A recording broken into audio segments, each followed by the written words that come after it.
12. And we're in. And I think they caught that one, Wayne. Hello, everybody. It is Sunday, and it is a Some Other Heroes Day. Welcome to this regular stream of queerdungeoneers playing a game of 5th edition Dungeons & Dragons set in a world of skyships and floating islands and strange magic and deep mysteries. My name is Chris. I use he, him, and I have the honour and joy of being the Dungeon Master and producer for this ongoing campaign. With me are 3 of my 4 regular queerdungeoneers. Just a huge shout out before we go to Charlie, who has... Guess which 3? Guess which 3? Guess which 3? Go on. So it's Michelle, Rooney, and Jay.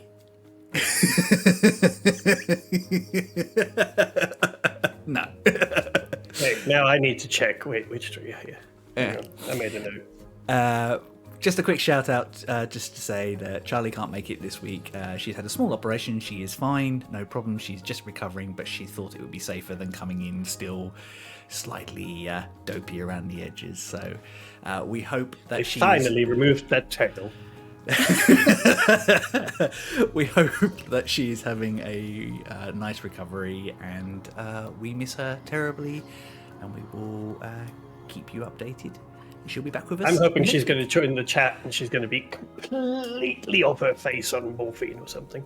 Yeah. That's amazing. Yeah, that's the way to do it. That's what they give people, right? Morphine. Yeah, absolutely. Yeah, all the time. I've been rewatching CSI. God knows what will come out in the conversation today. I guess based on that, Wayne, would you like to introduce yourself first? Sure. Hi, everyone. I hope you're sitting comfortably. I'm Wayne. My pronouns are he, him, and I shall be playing the at-risk Dragonborn. Who hasn't been taking morphine? Who can say? As we know. I mean, they say wine is a gateway drug. I don't know if they say that, do they? I don't know. In which case, that's a big old gate rock. In the Empire, they say that wine is a gateway drug. After that comes morphine. Just wine and morphine throughout the Empire. This is such a great opening. It escalates quickly. Yeah. Theo, please take us away from this part of the conversation.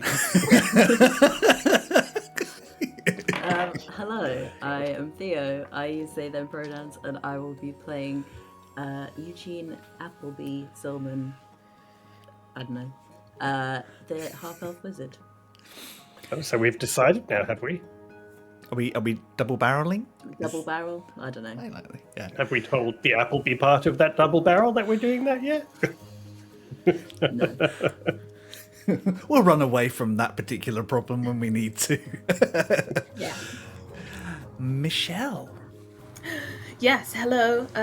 I'm Michelle. My pronouns are she, her, and today I'll be playing Skier, the... Am I working for the bad guys? Tiefling Rogue Ranger. Am I the drama? Am I the drama? No. Before we started, Michelle was like, she suddenly had this walk-in moment on herself where she realised the aesthetic of the Empire. Last episode. Sick aesthetic. What was the giveaway? Yeah. Yeah. Just a big, massive iron ship. And I was like, oh, do I work for the bad guys?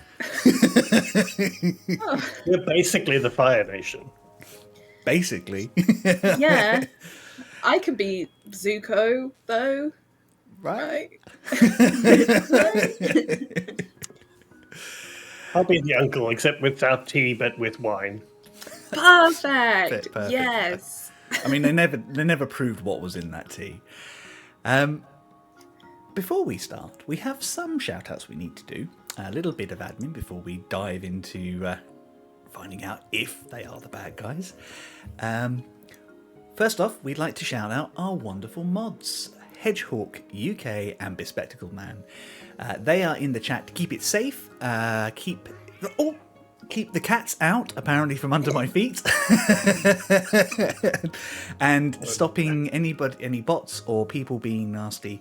We create a safe space here. We like to encourage and welcome everybody who can make it to join in, but we do not tolerate racism, homophobia, transphobia, misogyny, or any of those sorts of misbehaviours. So Hedge and Nikki are there just to keep things safe. And if you do spot anything that we haven't noticed, just whisper to one of them.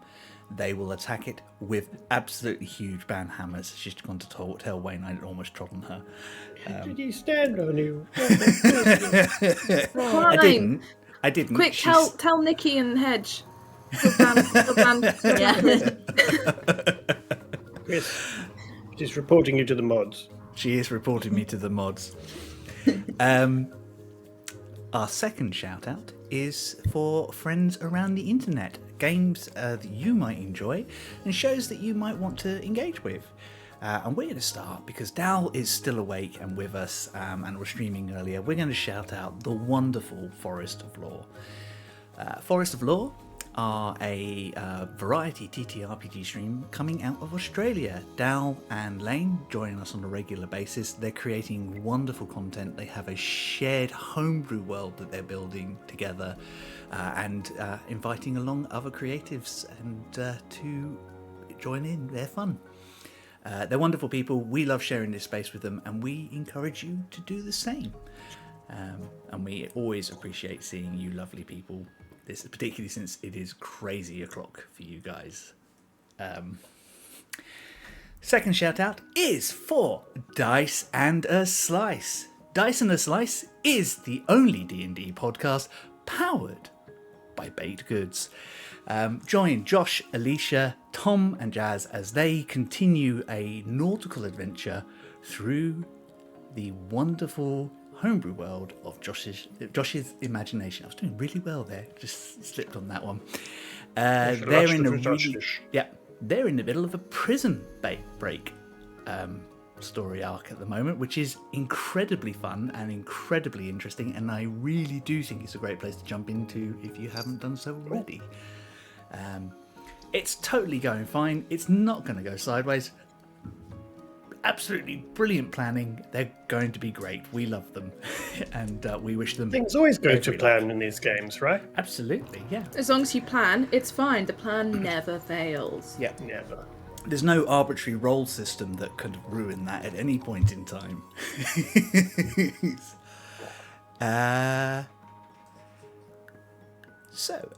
Next up is Hedge's wonderful show, The Misadventurers League. Hedge is here, so Misadventurers League are here. Hedge runs a wonderful channel, variety TTRPG channel set based in the UK, but also including Europe and beyond. They're presently telling wonderful stories, kids on brooms, and they have been shouting out, and I hope you guys have seen it on social, and we are trying to share it wherever we see it. They are casting for the amazing Cyberpunk Red. Come and do dystopian science fiction in a highly electronic and very subversive world with a wonderful cast of people. It will be fun. I love the system and setting. I'm looking forward to seeing what they're doing, and I can't wait until we get that going. Cool. Have I missed anybody or missed anything? No? I don't think so. Not this week. Cool. If we have, we're sorry. Yeah, if we have missed you, we are sorry. But it's also a great opportunity for us to say, if you do want us to shout you out at all, please do drop us a message. You can find us at Some Other Heroes, wherever media is socialed. Our DMs are always open, and we would love to shout about your shows, your creative projects, and any sort of like amazing things that you've been getting up to. Just let us know. We would love to help spread the word. So, that all said, I guess it just goes for me to say, let's drop the titles.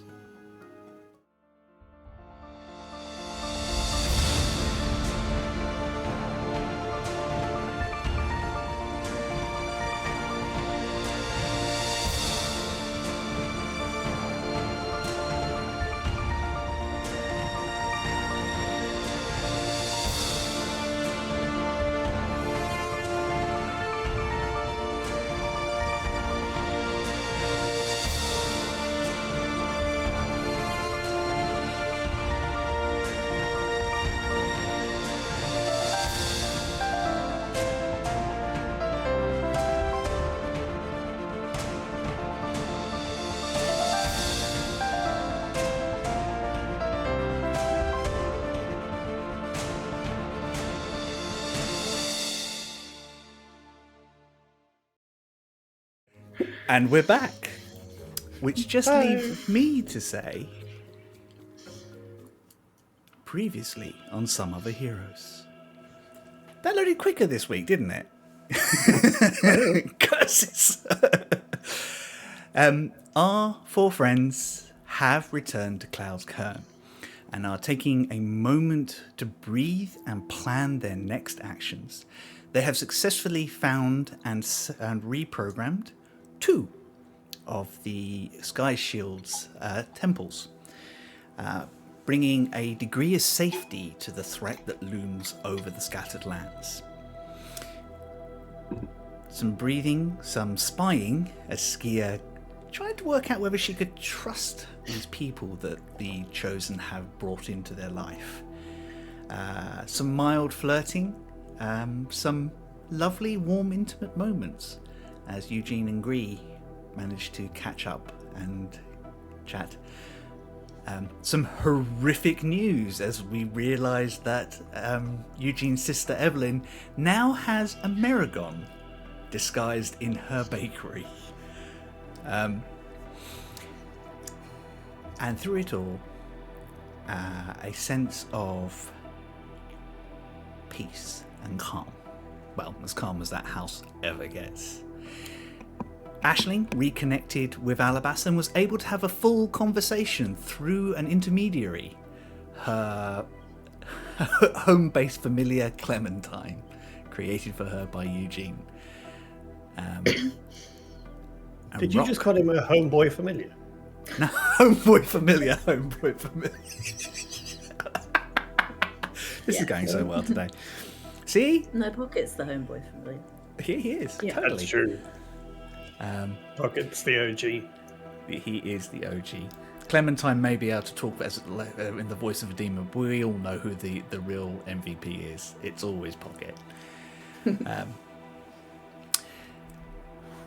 The time has come to reconnect with Cambor, who has come in from the Empire to bring news and hopefully shed some light on the situation which placed Skia in danger and back into the lives of the Parshkik's Chosen.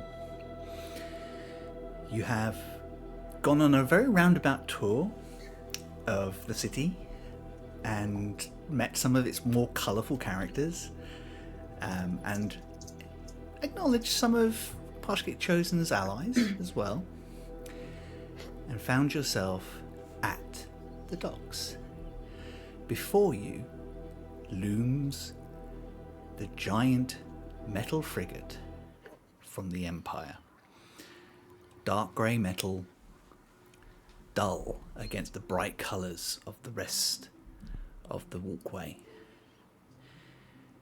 Engines quiet, but there's still the little clanging of metal as engines cool. Steam raising from several vents, and large amounts of armed people on board. Rock and Skia, can you make me a perception check? Ooh. Perception. Great job, Skier. I rolled 2 4s, even though I have advantage. That does make it a 16. 16, Jesus. cool. It's still good, but... Amazing. And Rock? I rolled 21. A 21. I perceive. Skia, you notice among the banners there's the Imperial Dragon, where it is always, where it's supposed to be, and beneath it is the green and gold pendant of two entwined white dragons, which you recognize as being the pendant of Belwa, and also of House Ravorkas. Rock, you recognize that this is one of your mother's fleet, which means that it is actually Cambor's ship. She has probably requisitioned it I think you can see on board, although you don't see any familiar faces, you do recognise the colours of the garb. This is probably the first time in a while you have seen Imperial Legionnaires. And there's not huge amounts of them, but they are all in that dark, heavy plate with a sash noting the colour of the clan they work for over their shoulder. Even humans wear long, elongated helms, bespectacled with holes to see through in the shape, with these broad metal fangs brought out front, very draconic in shape, deliberately to kind of unify their look across the board. No matter your race, you wear this armour. There is probably about 15 of them on deck, which is standard for you kind of recognise that is, what is required for a mission of this type. You don't see your sister yet. I was going to say, with that roll, can I tell if, is there any way to tell whether they, anything that would indicate whether she's still on board or whether she's already disembarked with Rebecca or to Rebecca or something? With that roll, you can see that the gangplank has not been lowered as yet. So they are all still. So it seems like they have arrived and they're kind of probably doing the last checks before they disembark. You can see some impatient-looking officials from Klaus Cairne on the dock nearby, desperately waiting to engage. And I think with that 20... Sorry, yeah. Go on. Sorry, yeah. No, I just want to, because we're in the dock area now, right? So I just want to kind of have a look around and see. I think for Rock, it's probably quite jarring to see this here. Yeah. It's not unheard of Imperial vessels to arrive in Klaus Cairne, but it's rare. Yeah. And I think I want to just kind of look around and see what people's reaction is. Like, is it interest and like fascination or curiosity, or do people look nervous and intimidated, or like I'm just a general kind of gauge. Give an insight check, please. Sure. Oh, nice. That's an unnatural 20. Very nice. Well, insight, unnatural 20. So, with an unnatural 20, you notice that there is a general air of unease the closer you get to the vessel. There is a level of professionalism. I'd imagine why. There is a level of professionalism that's coming from the dock staff that kind of does them credit, but you can see that they are shooting nervous looks. Why is this here? Everyone's heard the stories. You only see frigates when there's war to be had. It hasn't occurred to them that this is a diplomatic thing, and basically it is, from an imperial stance, it is a symbol of honour that they recognise you enough to send a frigate. Like, you are worthy enough of their attention that they have sent one of their battleships with their dignitary. We'll make an effort this time. Only because it's you. Okay. What I will say is, as you're kind of glancing around, you do notice that Aisling has wandered off and is standing talking to a halfling fellow very excitedly, like very animatedly. With that, almost like she's just completely lost attention of what you're doing. So unlike her. I think Rock will just sort of telepathically will just literally in her head will just kind of say, "What are you doing?" Rock, this is Ludwig. Ludwig, this is Rock. Hang on, you're talking in my head. Wait a minute. And she runs up to you, all goes, "I've met my friend. Do you want to come and meet him?" We're kind of on our way to... Fine, all right. And she takes the three of you back down the dock to meet this slightly bewildered, older-looking halfling with one arm, wearing like quite weathered but well taken care of leather armor, with a pair of short swords strapped across their back.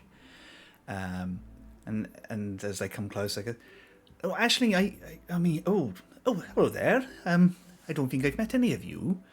Well, apparently you're Ludwig. I'm Rock, a friend of Ashling's. I'm sorry, I hope we weren't disturbing anything, but Ashling was kind of with us doing some... Oh, how do you wait, know Ashling? He trained me. He did. He trained me how to be an adventurer. It's your Ludwig's a fault, great is it? friend. They're amazing. Ludwig just laughed. Well, you could say that. I just made sure she could stick things with the sharp end of her spear instead of hitting herself in the head with it. Yeah. Oh, yeah, to that be was fair, happening. I should probably be thanking you then. But all the magic and stuff, that's all her, that is. You're the adventuring party she travels with. She told me a lot about you when she visited the twins a little while ago. Oh, that's nice. I don't think she mentioned you. Oh, she definitely mentioned Ludwig a lot. Yeah. All right. Well, I still say did. it. I definitely did. Definitely did. Didn't I? I did, didn't I? Eugene, did I say... I mentioned Ludwig, didn't I? Yes, I think so, several times. Cool. Yeah, there we go. Right. Actually, if you don't need her, I really could borrow Aisling for a couple of hours, if that's okay.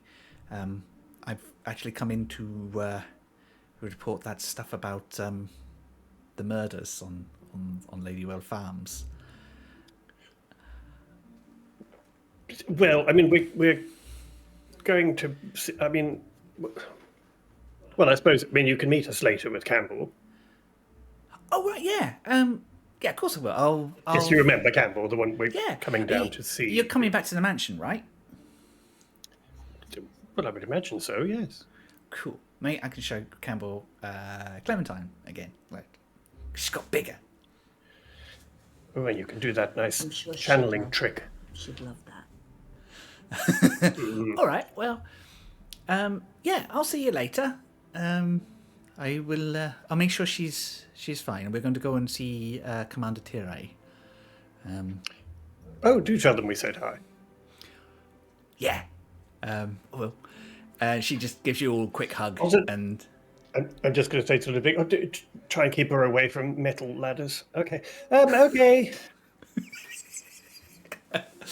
And she trots off with the halfling, looking quite happy and a little relieved to not be walking towards the big metal ship that you all have to go towards. Can't blame her. Can't blame her. Okay, so we should probably see if we can meet with Cambor and possibly get the ship to, move away a little and stop scaring the locals. That'd be great. But it's fine. It's just it's why it's not scaring anyone. No? Have you looked around? Maybe they're just scared of other things, Yeah. Should Okay. Anyway. yeah. We should go meet Campbell. Just quickly. Yeah. Should we maybe not tell people I'm Skier and instead I should have a different name while I look like this? Tell who? Well, like if we're going up and you say hi to Campbell and whoever she's with, and you're like, "Oh yeah, this is Skier." Then if someone's there looking to stab me, then they'll be like, "Bam, there she is. Let me stab her." Well, no, I wasn't planning on sort of introducing you to anyone on the ship anyway. We'll do the chatting once we're in Rebecca's chambers. Okay. Oh, But Just why? in Did you have a case. name in mind? Case, we should probably have a backup plan. yeah, I don't know. What's a Cloud's Cairne name?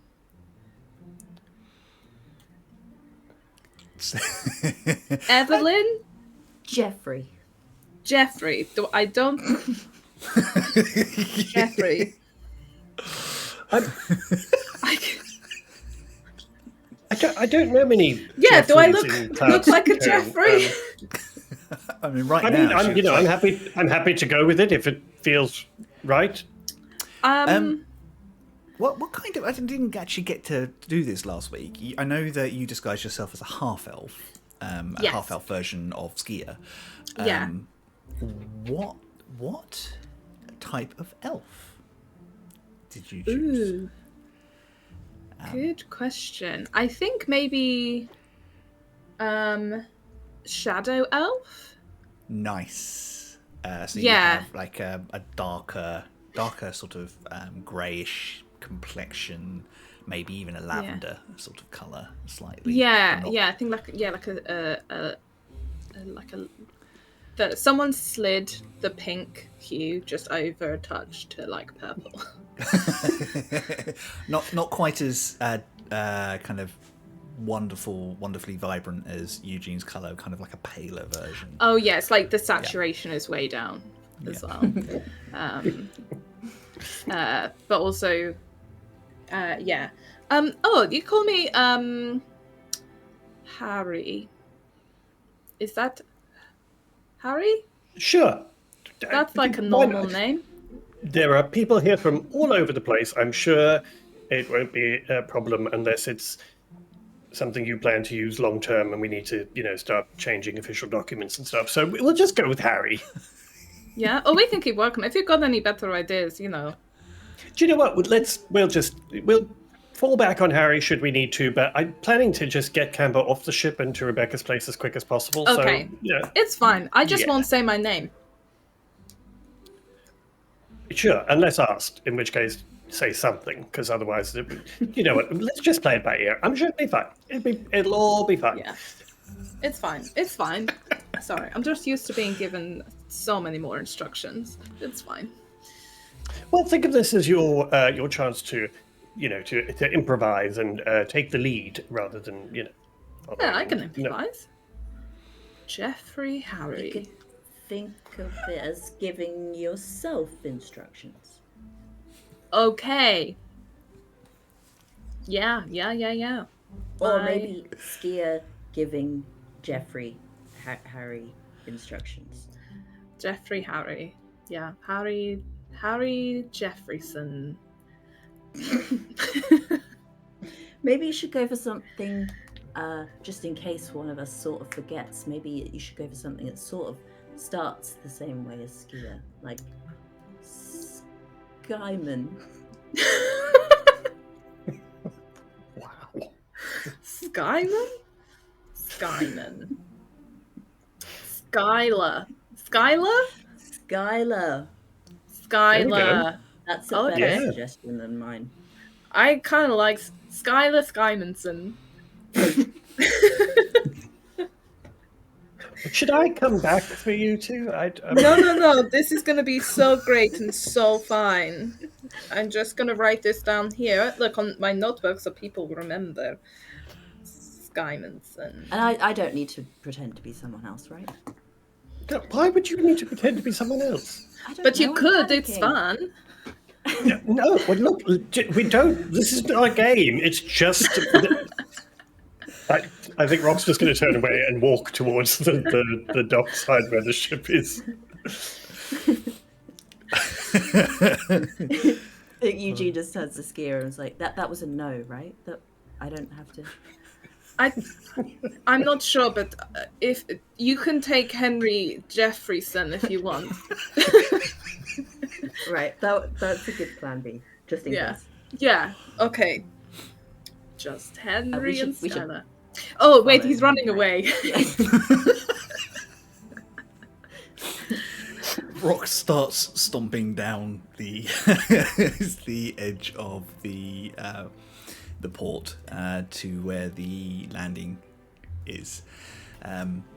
The gangplank has come down, and several of those legionnaires have kind of come out to kind of make. And you can see that the Imperial shipwrights and the sailors for the actual barge, all wearing again very similar, very plain, sharp lines, dark doublets with rank and insignia kind of etched into shoulder pauldrons. These ones obviously are allowed to, because they need to move around and talk. They don't wear helms or anything like that whilst they are on ship.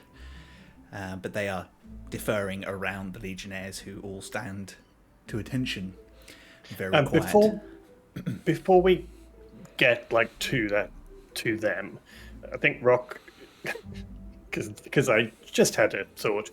Rock is just kind of starts walking away, and as you guys start walking to catch up with him, you see him just kind of stop dead, and then just literally turn around and walk straight back towards you. And he just walks towards you, and as he gets to you, Rock just stops and goes,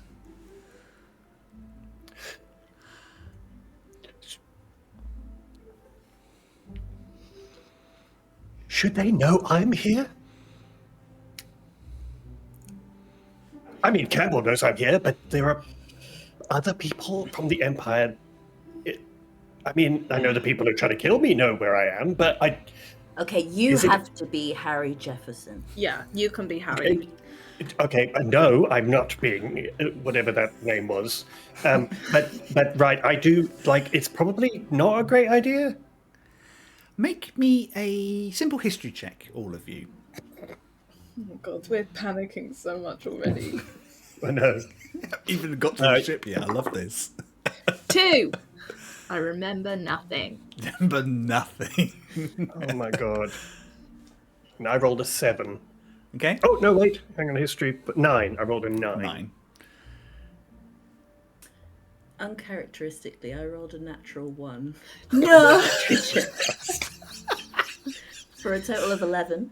11. Well, the DC was actually 10, because this is personal history and something that kind of... Rock has been declared as a champion of Cloud's Cairne.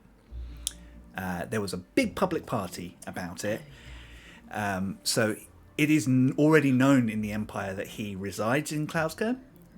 It's already known that he has had contact with his sister and that the two of them are talking. It would not be a surprise for Rebecca to send her champions to receive Cambor, particularly if there's a personal connection, to ensure her safety whilst in the city. They already know you're here, right? They know we're the champions of Cloud's Cairne. I think the secret's out, and I don't know how serious you were about the whole pretending to be dead thing, but let's say just call that what it was, and it not very successful. I feel that, I mean, it was a great idea, but I think the ship sailed on that one rather substantially. Okay, no, that's true. That's true. The public ceremony and all that kind of stuff was probably, a bit of a giveaway. Okay, I was just checking us here to as yeah, no, that's fair. Yeah, It's not crazy. I don't know. I'm just feeling a little nervous. Anyway, okay, no, good point. Right, and he's just going to turn and carry on walking back towards the ship again. So nobody's Harry Jefferson. Well, I could add it on to the end, but it's getting pretty long.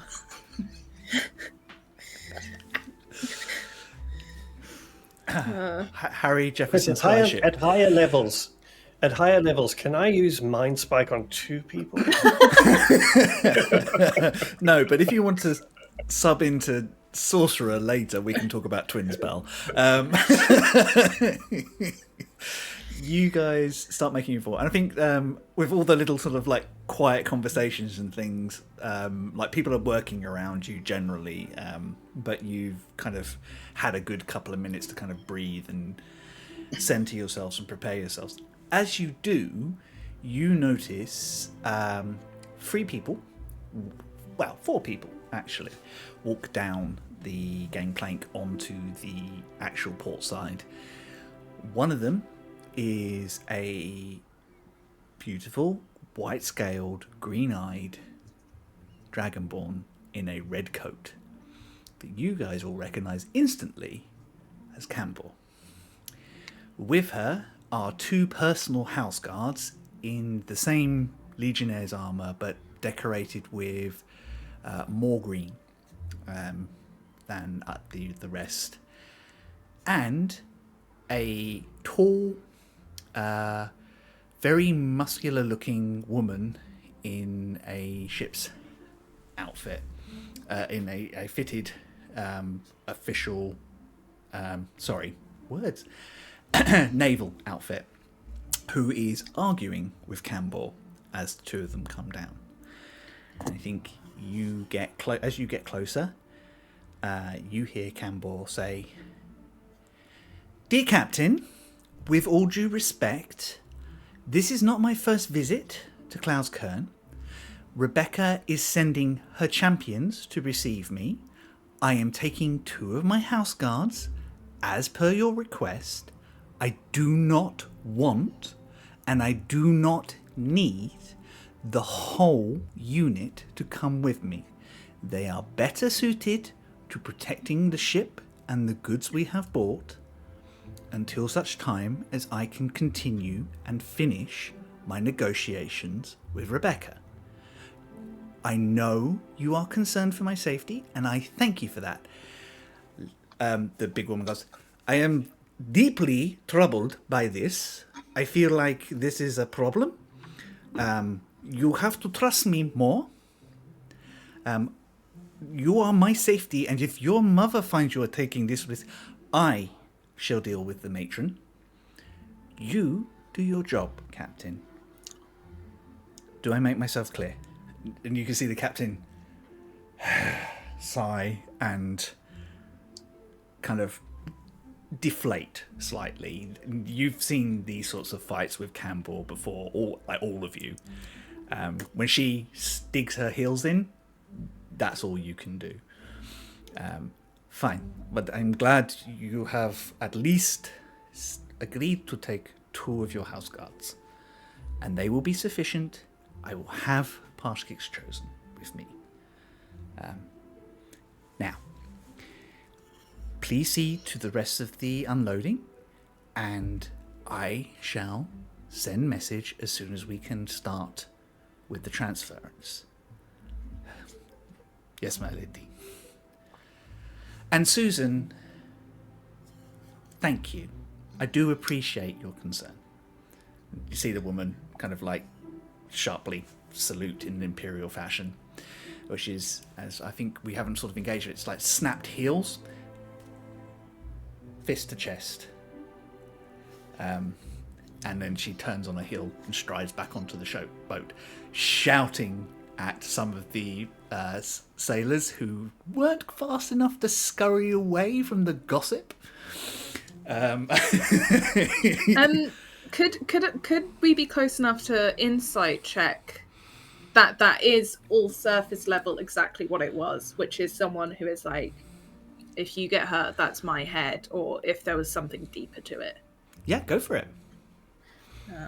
It's almost like Skier's suspicious of people. I'm suspicious of Empire people. And also, Chris just gave me a muscular woman who's a captain of a ship, like... 26! 26. This is someone who is both personally and professionally concerned for Cambor's safety. This is someone who... And you can roll me a history check with advantage because you've spent time at the Ravorkas mansion. So many parties. 15.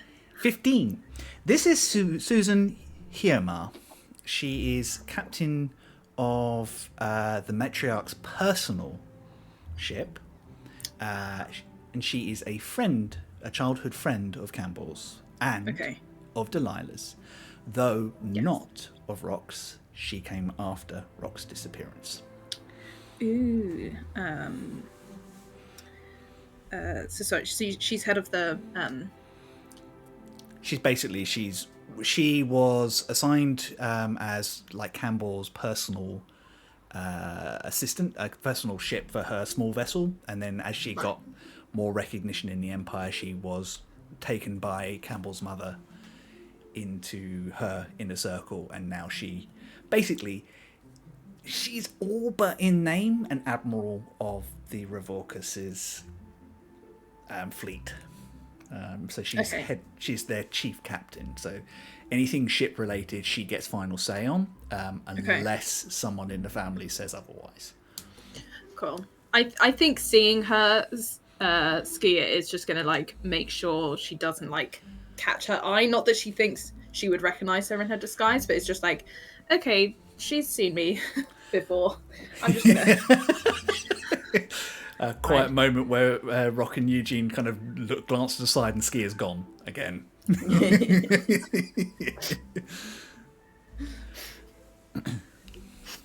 I think Rock is just going to stand sort of very, very quietly and watch all of this happening, and just wait at the bottom of the walkway and just sort of wait there for Cambor. Yeah. Cambor kind of gives a few instructions to the Legionnaires, who all kind of listen to her, and then she clicks her fingers and starts walking to the end of the walkway, where she spots you, waiting. As she gets to the end, she goes, Cambor Ravorkas, it's good to see you. She smiles with a wink. Rock's just going to bow really, really deeply and just kind of say in his best, loudest voice, it's such an honor to welcome a diplomatic envoy from the Empire to Cloud's Cairn. I think, roll me a performance check, please. And there's a slight reason behind this. I think I'm fine. What'd you get? It would be at 32. 32. Damn. Now, Rock is a public figure in Cloud's Cairn, and obviously very well known back for being. It's impossible to deny that Cambor and Rock are siblings. They have similar features, but that performance, that loud sort of like very gentle welcome, that kind of flurries out, and you can see some of the deckhands and some of the people working for Cloud's Cairn relax a little bit. This is all very official. It's welcome. They're expected. They're not here to hurt us. Rock's here to meet them. That must be fine. That's Eugene right there beside him. That's two of our champions right there. Okay, cool. We're safe now. They're supposed to be here. This is not a problem. And the energy doesn't stop being watchful, but it's more relaxed almost instantaneously. Cambor smiles. Always lovely to see you work, she says.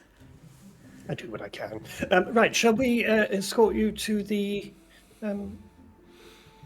what's it called where Rebecca is? The Citadel. Yeah. Yeah, the Citadel. Should we escort you to the Citadel? Obviously, I'm here with Eugene and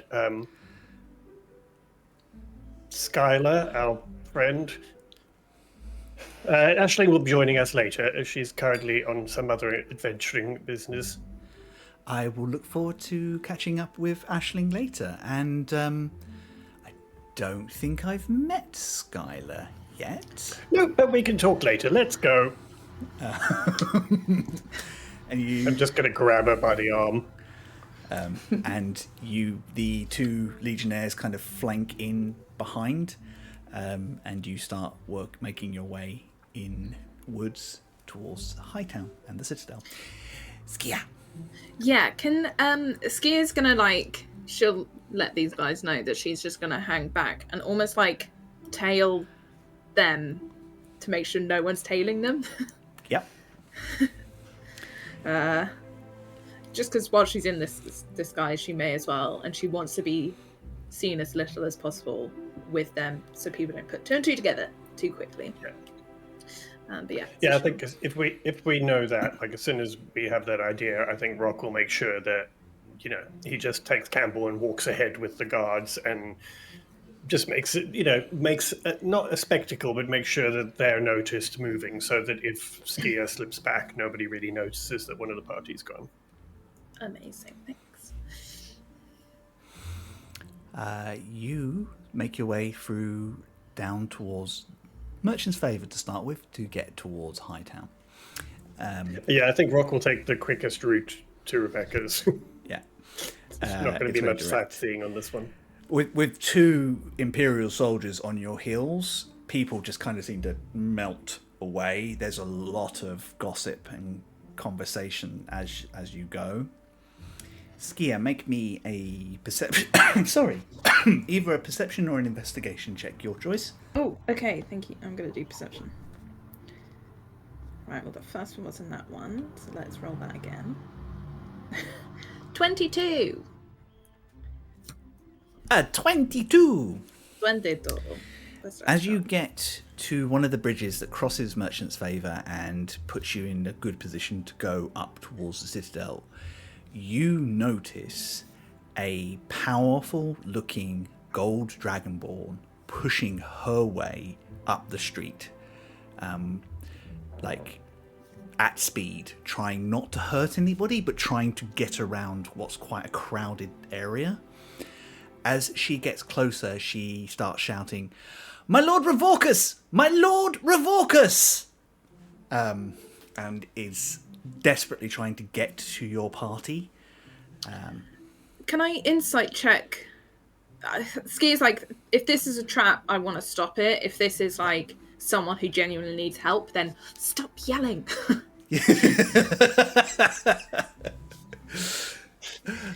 Yeah, roll me an insight check. Dirty 20. Dirty 20. This person is genuinely panicked and is desperate to get to Rock.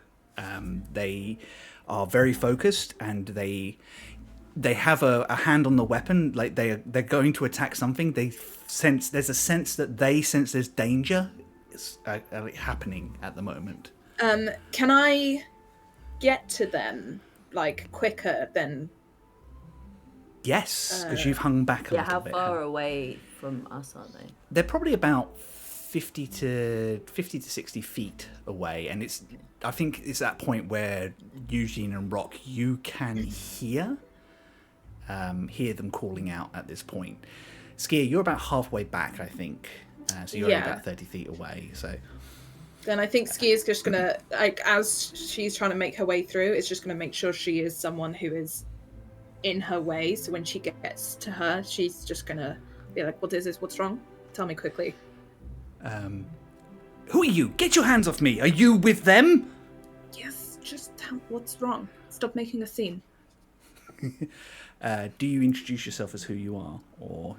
I am Skylar Harry Skymanson Jeffreyson.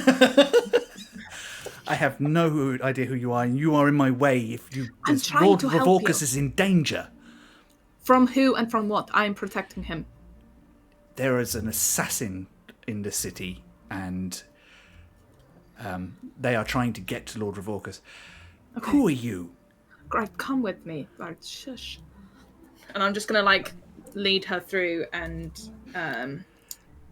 would it be fair to say that Skier has like some sort of call or tell that, like, I don't know, she can get their attention? I mean, how often?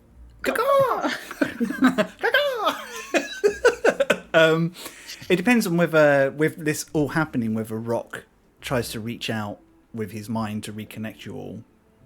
If we can hear sort of anything happening like that, if I hear somebody, particularly if I hear the name being mentioned, I think my first reaction, or Rock's first reaction, would be to just kind of push Eugene and Campbell closer together and just say to Eugene, and making sure that the guards are right there, and just kind of say, why don't you just keep moving and escort Cambor, so that the guards and Eugene and Cambor are still heading towards the Citadel, and then he will turn and face to see what's coming or what's happening.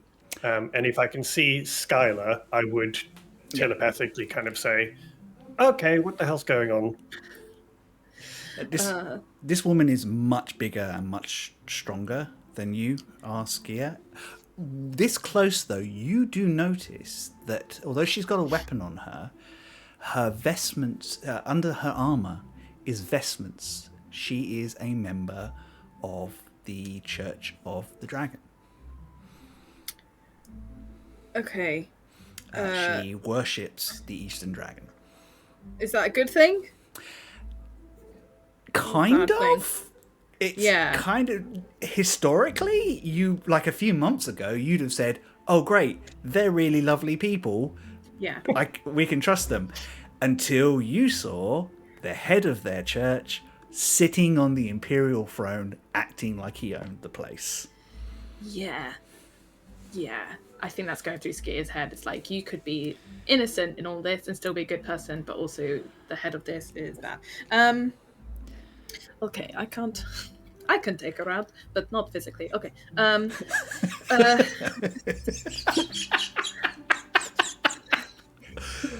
Skia can stop her, but she'll be stopped forever. yeah. It's restraining forever. She'll reply to Rock like, this Dragonborn says there's an assassin attempt on your life. Won't give me any information. Shall I bring her to you and we'll work together? I think Skia knows Rock well enough by now to be able to psychically hear the eye roll. Yeah. Don't psychically eye roll at me. Okay, just. Okay, I'll come to you. Cambor and them are heading forward. I'll come to you, and I'm going to walk towards the Dragonborn. And can I push us like out of the way? Because Skia's hating that it's like crowded and there's lots of things. Like she's resisting, and I'm going to make a contested strength check to try and move her. Okay, what's this? Athletics? Okay. It'd be athletics. Yeah. That's a 2. Cool. She got a natural 20 for a 24. Okay. Oh, we're going You're this just way. standing against her, and she's just pushing you. Like your feet are just like moving along the street. My Lord Ravorkas, she kind of almost, please stop. I'm not here to hurt his lordship. I need to talk to him.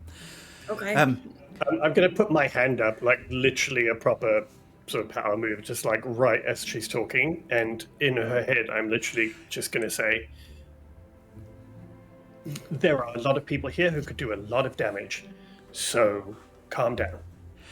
My lord, you must listen to me. That is not your sister. What? Okay, so before she says anything else, I will turn and telepathically say to Eugene, how far away are they by now, though? Probably another 15, 20 feet on from where you were. Okay. Fine, so I'm still within range. Immediately I will turn and say to Eugene, there is a chance that's not my sister. Be careful. And then I'll turn back to her and just say, tell me now immediately who it is and how you know this. Campbell sent me. I found her in her quarters. Eugene? And how do I know I can trust you? Eugene, you look like you were about to ask something. I was just going to ask if I could cast Detect Magic. Yep. You can. Whilst you do that, and we'll come back to this. My name is Questing Blade Unsen Maveroff. I am a servant. Okay, could you spell that? Just Unsen is UN. Skia. You know this name. Yeah. You know this person is familiar with both Cambor and with Delilah. Yeah. Wasn't she at the place? No. They were talk, but she was you know that Delilah and Campbell had a meeting with Unsen before your mission. Yeah. And they were concerned, because she was concerned that there was corruption and she was trying to seek it out. But Cambor and Delilah couldn't help her directly and were concerned that because she's such a blunt instrument, she was going to walk herself straight into a trap. Amazingly, has Michelle frozen? Either that or she's really still.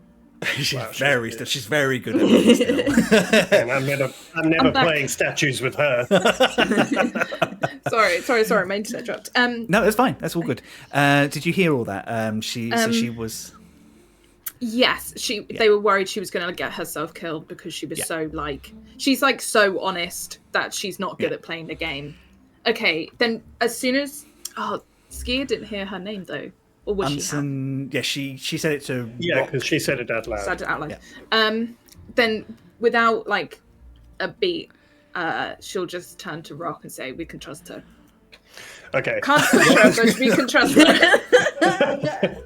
I can't stop her, but we can trust her. Yeah. Rock is going to turn and move as fast as he can towards Cambor. Oh shit! I'm moving right on his heels. And I just want to get within. Cool. Within 60 foot. So, things happen in this order. Whilst you were having that conversation, Eugene, you're closest to Cambor, and you cast Detect Magic, and you instantly... As subtly as I can. Yeah, you instantly recognise illusion. Pulling out components. You instantly recognise illusion magic wrapped around this person, and a strong energy of necrotic magic as well. And there's a tinge of something familiar that you can't quite put your finger on just yet. And as you're kind of looking through, Cambor kind of turns to look at what's going on, and as she does, her face twists in like a cloak, and it wraps all around, and you hear, "Well, it was only going to work so far. For the Talons." Oh no. Does a 22 hit, Eugene? God. Yes. Cool. In which case, you take 21 piercing damage, and I need you to make a Constitution saving throw for me, please.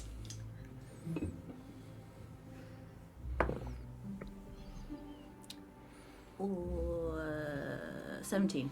17. Do I have anything that helps with that roll? You were already doing something at that point, and he was further away. I don't think Sorry, you I was have just thinking. auras I yet. don't have a.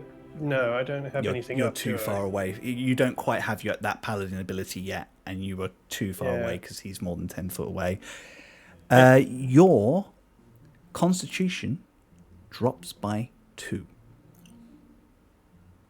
They're mean. The 2 guards move into an offensive position as well. Surprise round is over. Let's roll initiative. Oh my days. Let's go, ski it. Oh yes. So bear with me for a second. Oh yeah. Empire kids are on it. Yeah, Jesus. Keep those numbers, sorry. It's fine. I know, it's another attack on your family. Okay,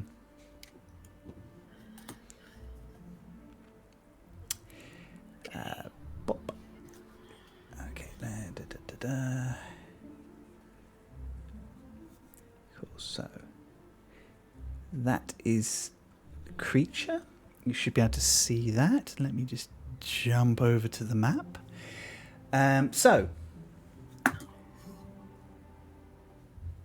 We probably could do with some music as well. Please. Sorry, this is like a boring question, but an alchemy question. How did you do the thing where you made everything else disappear? Control, Shift, and Z. Beautiful, thank you. That's what I No can remember. Problem. I will pop people because you can't drag yourselves on there yet, but that is okay. Oh, there's a party. So Eugene, you are about there. Rock, you are back here. If it will let me drop you.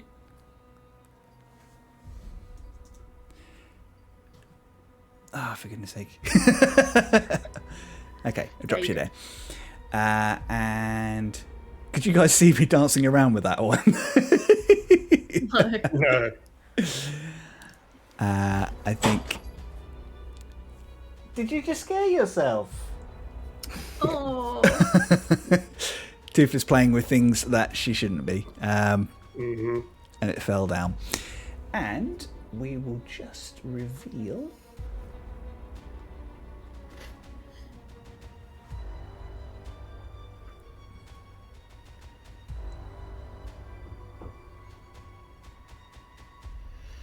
That's weird. She should be showing up. She's not. Okay, let's put her token on there again. Oh, there she is. Typical.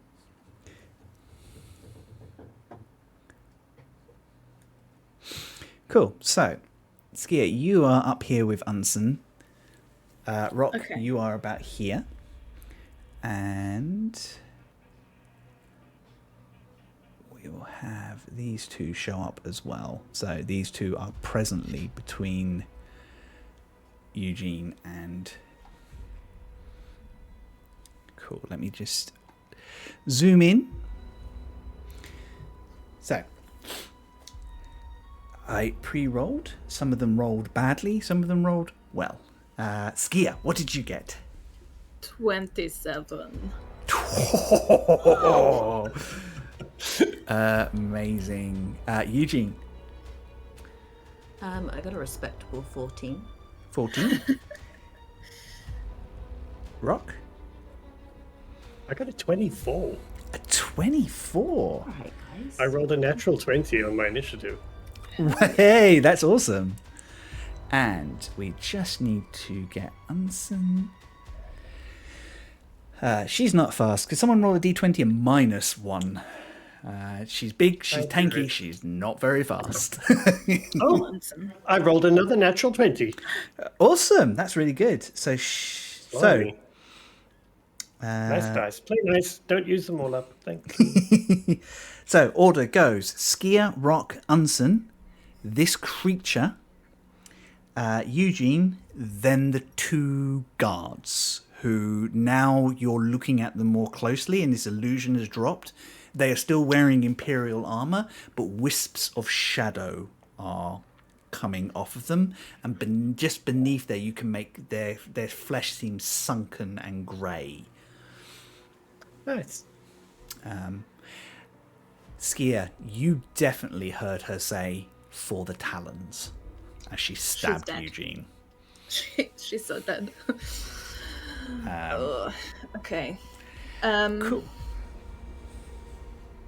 So, I think Skier's just immediately, that's the danger she recognizes straight away. So she's going to move 5, 10, 15, 20, 25. And then I would like to, if possible, bonus action, cast Hunter's Mark on the Cambion. Yep, I think it just happens. it does. right? Yes. Yeah. And then first attack, I'm going to throw my dagger at the Cambion.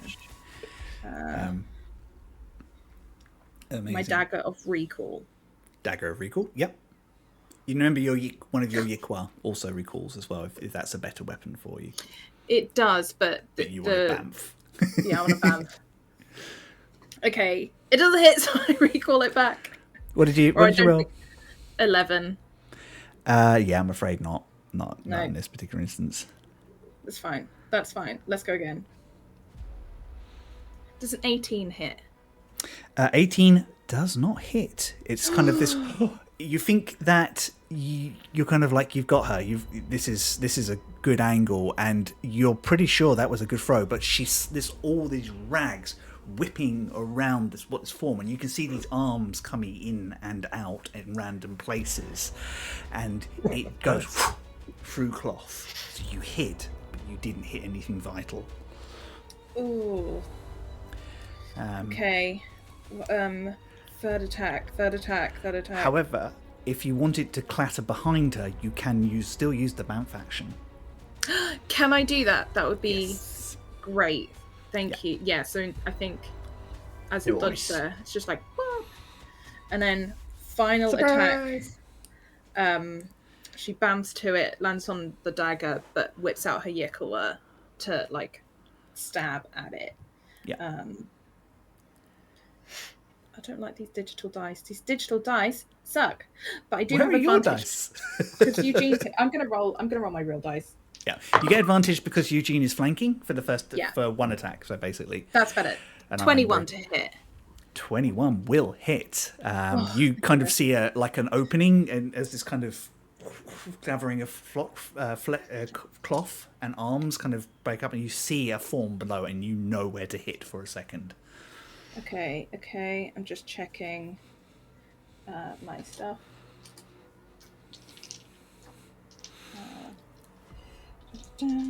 So she takes. I'm getting sneak attack as well because of Eugene. Ooh, good. 10, 15. 15 add 12 is 27.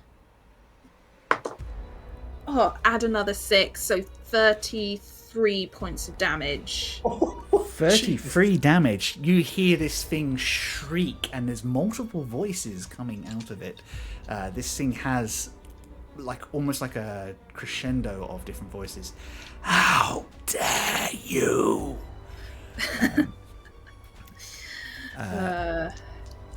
Yeah, I think that's Skier's turn. She's not gonna get sassy right this second. It was a pretty bad round for her, so she's like, oh, I'm just trying. That's her turn though. Amazing. Rock. Yeah. Okay.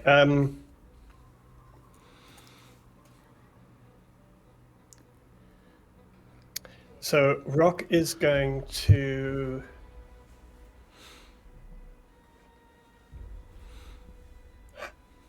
I'm trying to think what I could use. Sorry.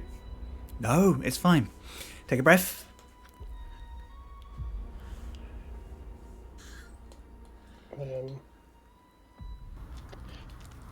Okay. Rock is going to. I'm going to cast Command. Go for it. And I am using it at 3rd level, so I need her, or the Cambion, and the 2 guards to all roll wisdom saving throws. Sure, no problem. I just need to call up that sheet. That is not the sheet. That is not the sheet I'm looking for.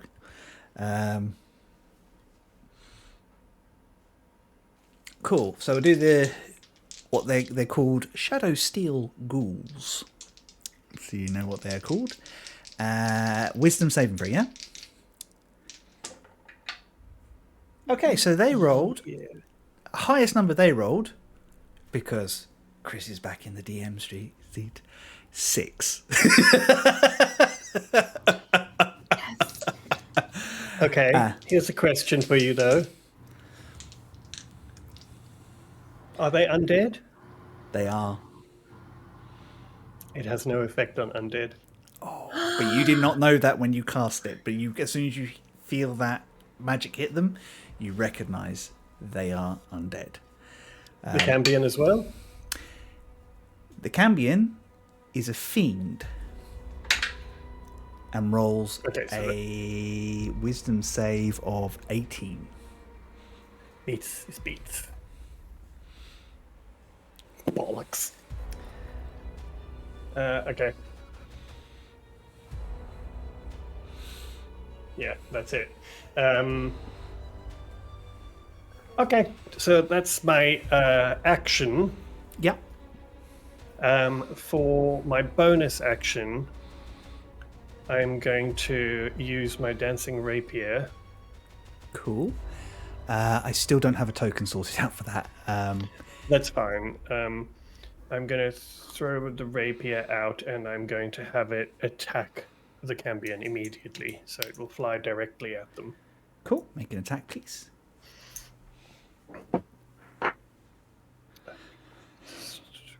19? 19 hits. Oh, okay. And then that's only 8 plus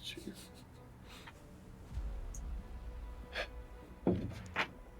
So that's 8 points of slashing damage. Yep. Magical. Magical. And for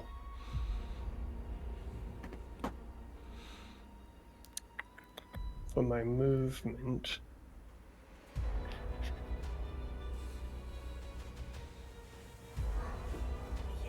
yeah, you know what? For my movement, I am going to try and run right up to, like, behind Eugene. If I can't get past Eugene, I'm going to run up to as close as I can get. So That will if I give can one get of... next to Eugene or whatever, yeah. I mean, if you've got the movement, you can get there. It will be at least one attack of opportunity. Yeah. Okay. And this thing lashes out at you, and you realise, as soon as you get close, you realise that they haven't drawn their weapons. They are striking out at you, these raked metal claws. As you get closer, you realise the steel of their armour is burnt into their flesh. And Nice. Sounds great. that is not great. It's only a 10 to hit, so Nope. it bounces off your armour. Okay, I think that's all I can do. Cool. I will pull out Fang of Navarra as I run, so it's ready. Amazing. I think you hear a gasp behind you as you go, and the Fang of Navarra starts to glow. And Unson says, "So it's true." Let's talk more, Killy. It is her go. And I would like one of you to roll for her as she pulls out a great axe over her shoulder, which shimmers with a radiant light and charges forward towards the first of these guards. She's got a lot of bling, hasn't she? Paladins. So cool. Yeah, this is why I didn't want to be a paladin. I love a paladin. Who's rolling what? Who would like to roll an attack for her? She adds 9 to this attack. I'll roll. Right, Plus I can- 9. Yeah. Blimey, okay. That's a 12 plus 9, so 21.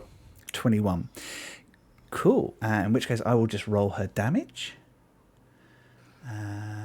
So that is 12 magical slashing damage, and then you watch as there is an explosion of radiant light, which you've seen Rock do, and it has a very similar energy to Rock's as well. Get your own shit. And let's roll 3d6, and she adds a d8 because of her class, and this is undead. Cool. So you watch as this thing gets quite crispy quite quickly.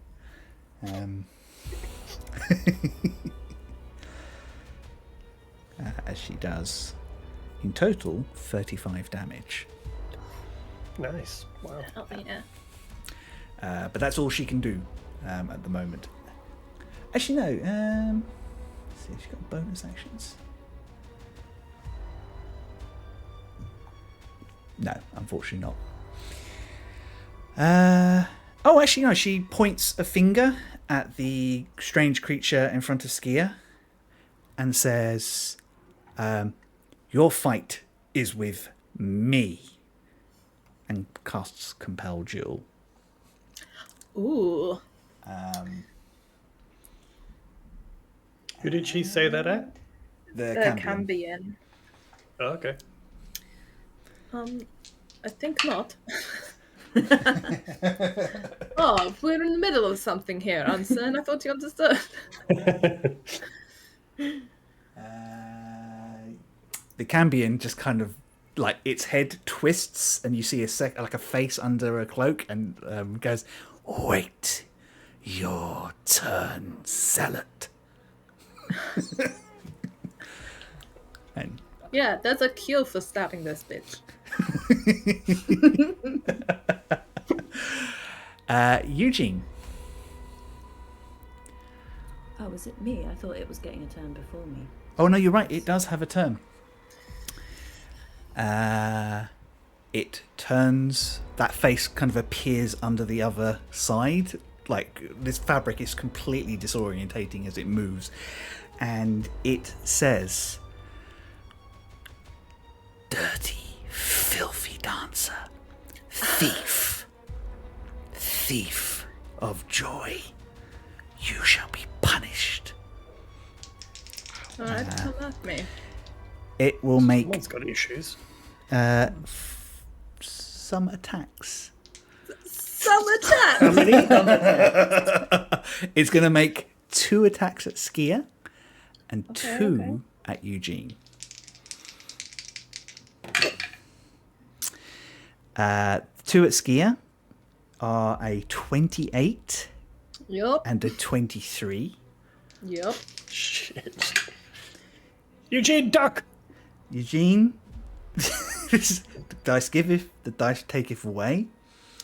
The first one is a 18, and the second one is a 17.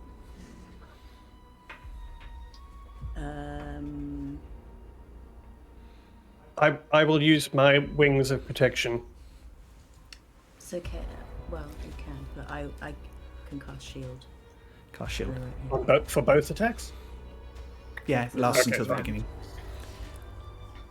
I'm glad you guys are so good.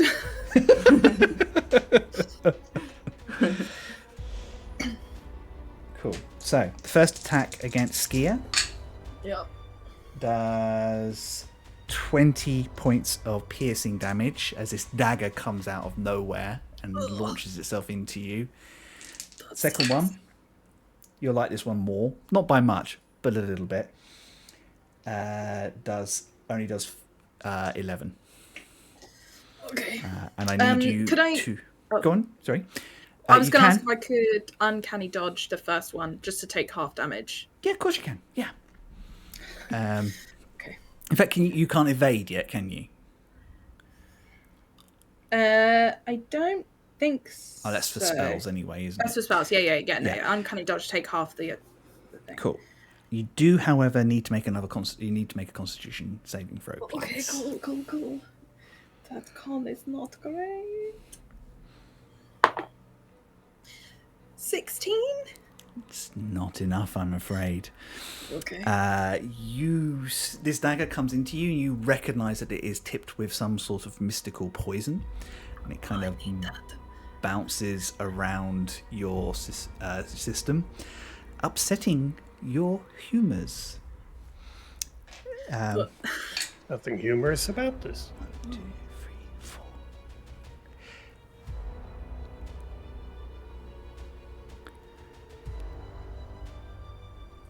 Okay. Stop counting!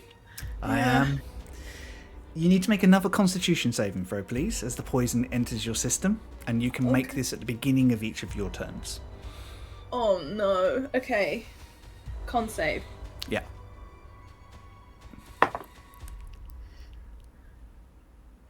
Dirty 20. Dirty 20. You feel this poison, and you're kind of like, no, I've been poisoned before, and you shake it off. Not and you today. recognize that this venom would have drained your strength and your ability to fight. Don't get stabbed by this. It really sucks.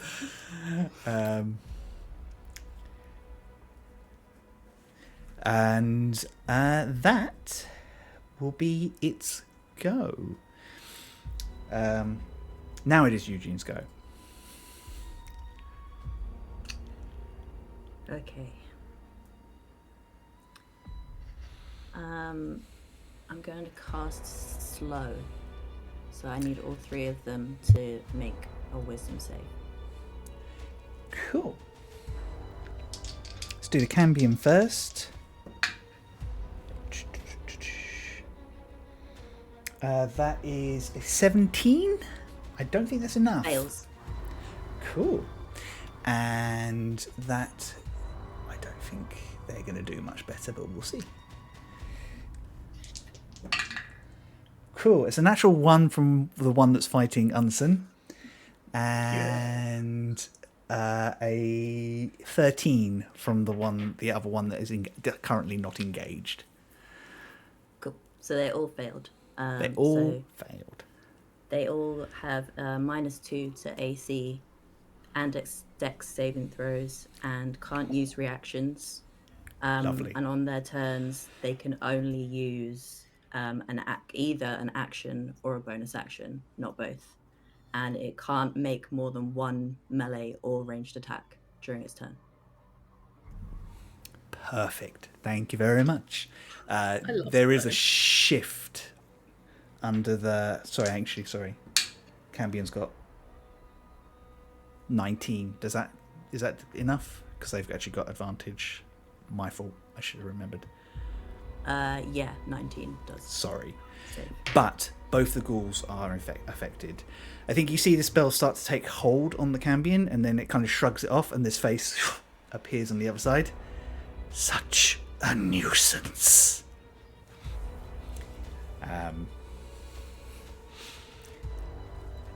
Cool. That is my turn. Cool. That will make it this one in front of Unsen's go. I think it has very basic programming and it isn't expecting Unsen to be there. So it is going to disengage. Would someone like to make an opportunity attack for Unsen?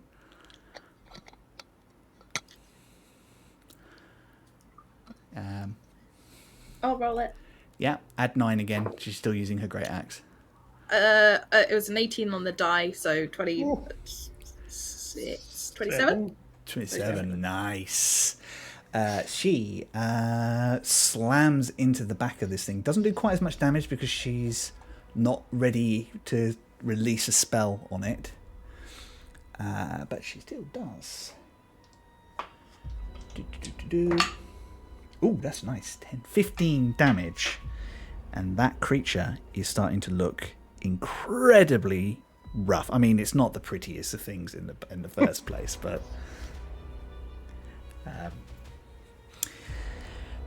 that will charge up to Rock, and it will try and rake him again with these claws.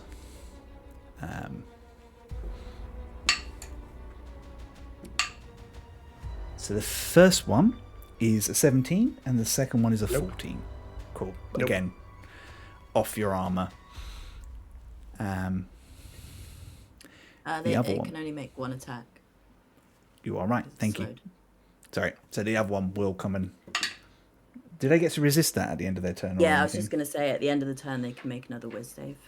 I bet they can't. Right. A natural 1 and a natural 2.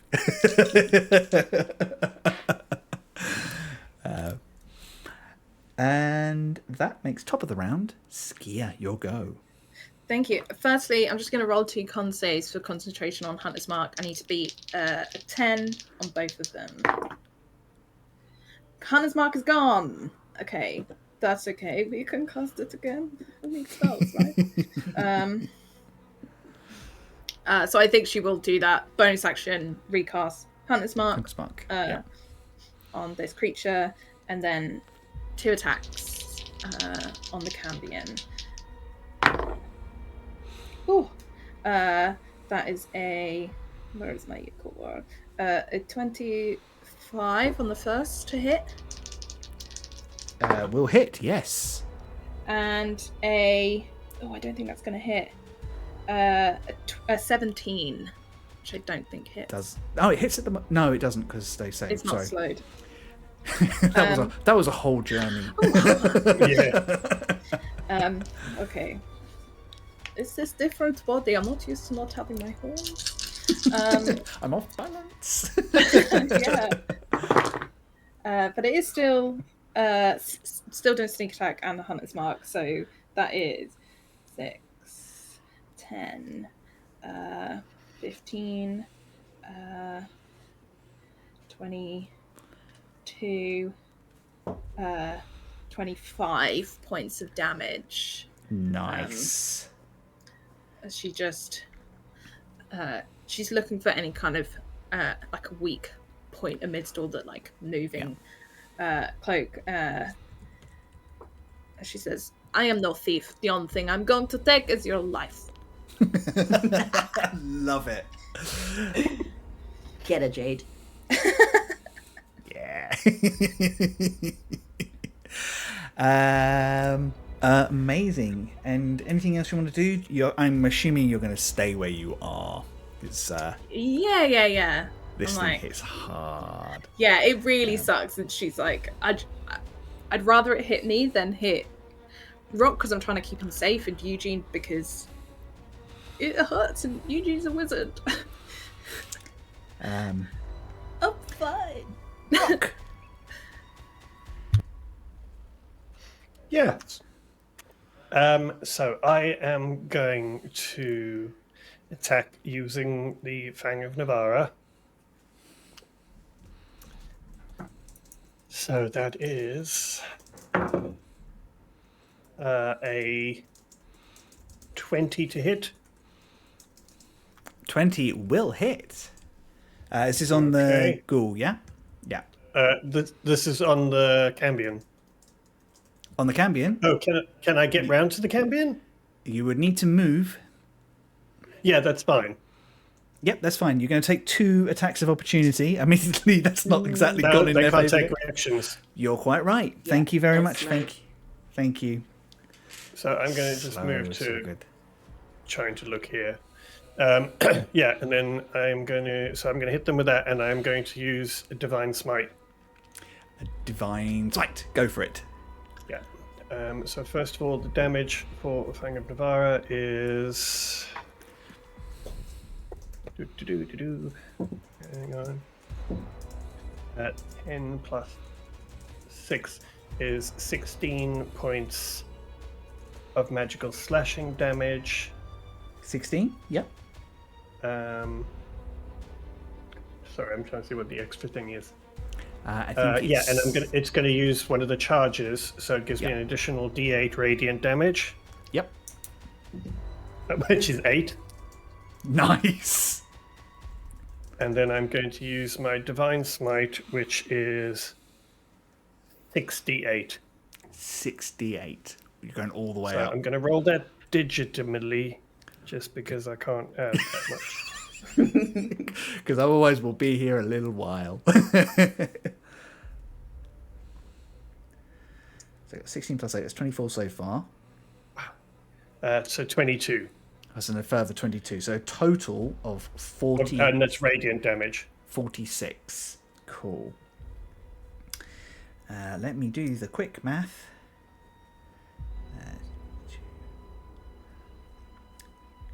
Okay. It does not do an insignificant amount of damage. You can see burns and lacerations, and this creature shrieks at you. And my Divine Smite is that bonus action? No, it's It's as just you part of your go. action. Just part of your action. Okay, Divine great. Smite. So my bonus action, I will use the rapier again, Go for it. which is out. So that will attack them, which will be maybe not 9. No, it's only a 15. 15 does not hit, I'm afraid. Just kind of cuts through some of that cloth. You kind of notice as that cloth is shredded, it kind of seems to fix itself again to kind of add to the confusion and flow. But it looks like my attacks did damage. Yes. Your big attack definitely did damage, and it doesn't look like it resisted it in any way, shape, or form. Got it. Okay. That you noticed. Did you add an extra D8 onto your smite for the fact that it's a fiend? You did. No, I didn't. No, I didn't. You rolled a d8. You rolled an 8, and I added to your number. The D8 was for my my Fang of Navara. Okay. With Divine Smite, you also add one, Okay, cool. Yep. You had an extra D8 for fiends and undead. which is a 4, so an extra 4 radiant. Cool. Thank you for reminding us, Michelle. Thank you, Michelle. Okay. I love a paladin.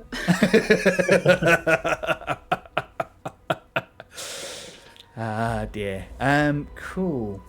That makes it Unson's go. Unson remembers that she has 2 attacks this round. Is going to because Chris forgot.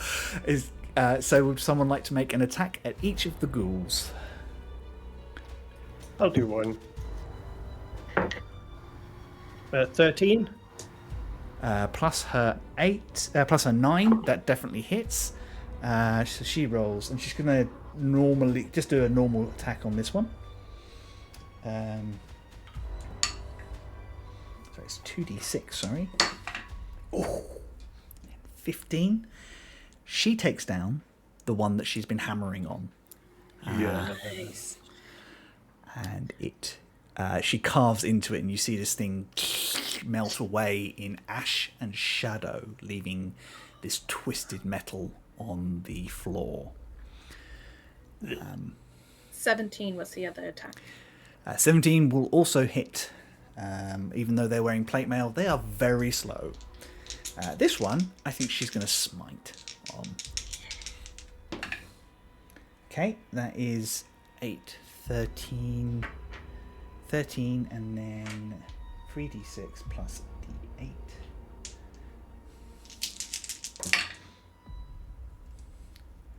So it's d8s for smite, isn't it? Yeah. Yeah, So I've been rolling that wrong. That's a lot of dice. Cool. So he's crispy critted.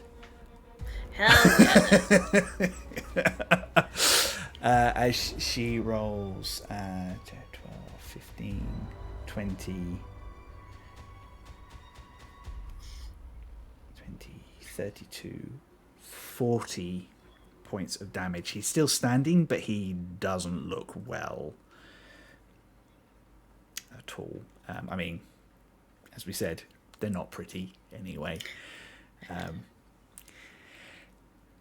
That is her go. That's her go. That's all she can do at the moment. Eugene, the Cambion. Cambion first. I would like all 3 of you to roll a d20 and tell me what number you get. Oh no. Consider this roll for annoyance. 17. Ooh, snap. 19. 19. Wow. Eugene, you have proven to be the most annoying. So this finger comes out from under the cloak, and this thing just says, "Die." Counterspell? Yep. What level are you casting Counterspell at?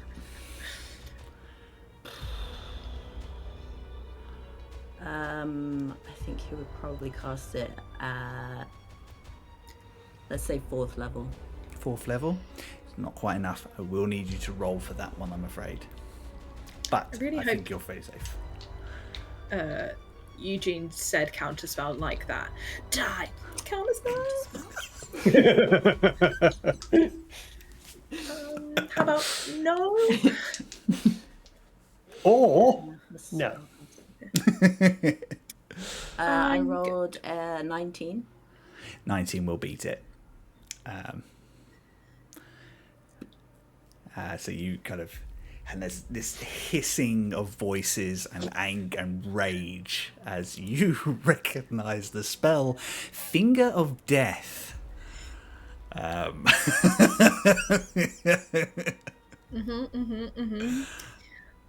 Oh, this guy don't mess around. Great. Cool.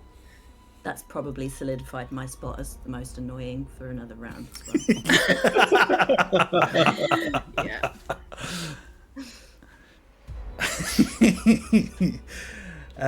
Cool. That was their whole go because, they needed to concentrate on that rather than use multi-attack. Eugene. You next. This thing is looming over of you. It's literally just told you to die, and nearly made it happen. Cool.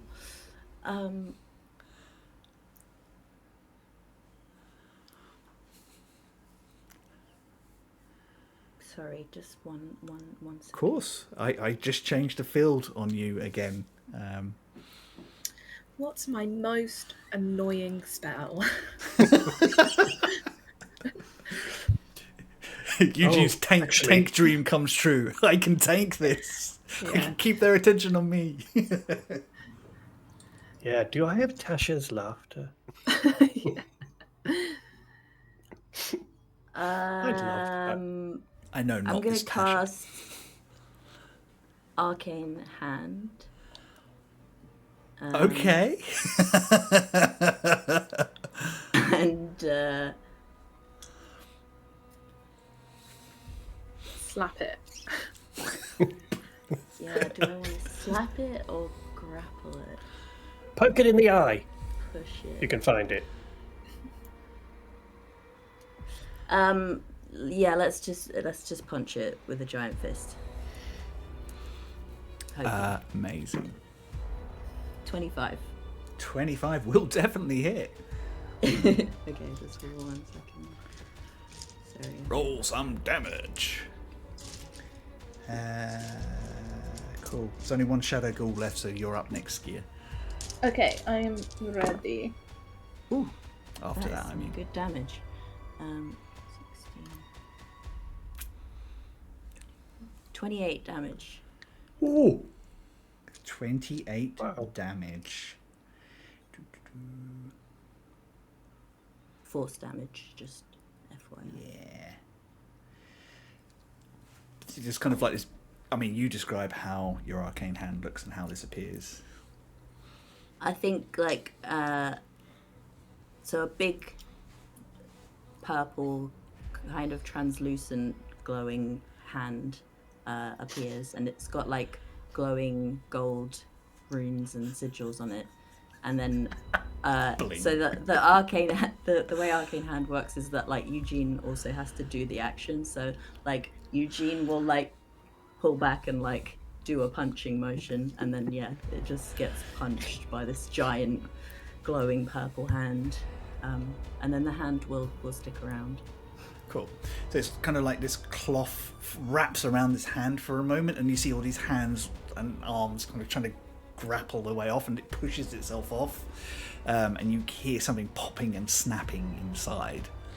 And I don't know if Ski has seen this before, but Eugene actually knows how to throw a punch. Good punch. It's all about practicing with Toby. Yep, it's the sparkly pillow. Yep. That is awesome. The ghoul will try and hit Rock. Ooh, it's not bad. It's a 23 to hit. That will hit. Okay. And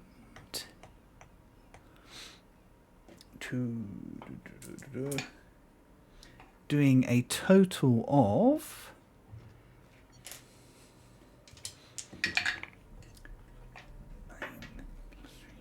12 slashing damage. Mm-hmm. And 6 necrotic damage. Okay. Okay. You notice, Skier, although it hasn't taken, where this thing finds a hole in Rock's defenses for a second and slashes just beside his neck, pulls away some of the scales, and where it clips the blood, there's a little track of black ichor kind of trying to find its way in.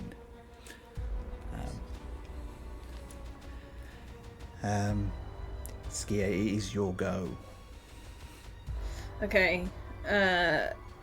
Ski just wants this thing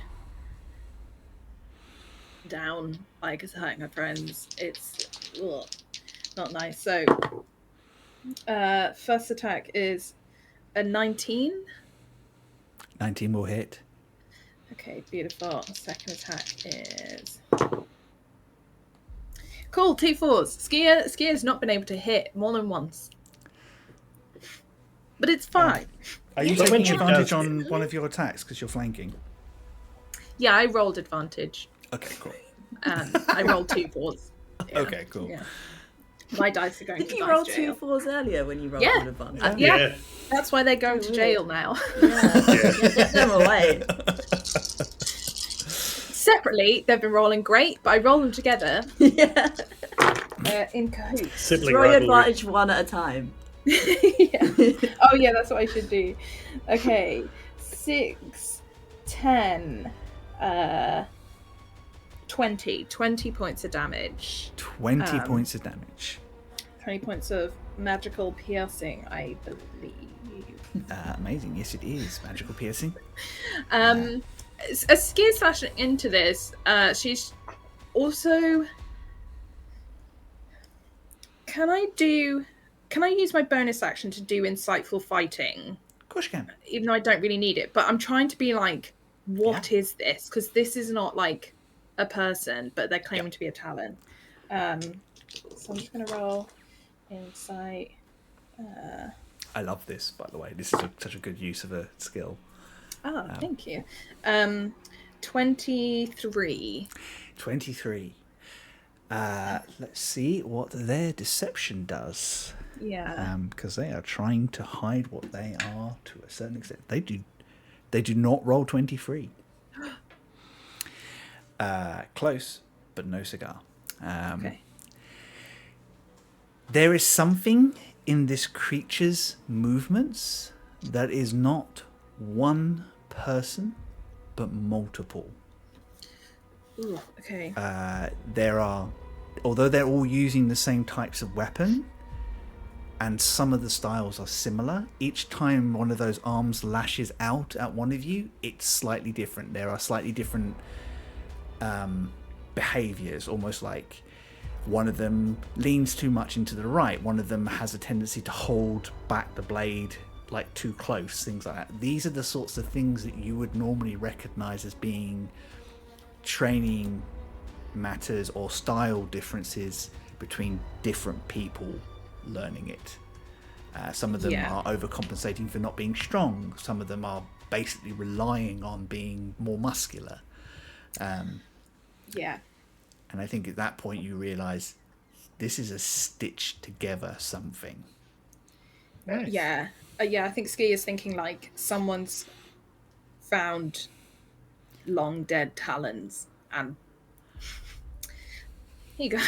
One nice big talon. Yeah. Okay, cool. Then Ski is gonna stay here and is just watching every move, trying to like work out what's happening as much as possible. And that's her go. So I don't know how your face looks after you realise that, but Rock. Yes. Rock is going to, without hesitation, just attack using his sword again. But first,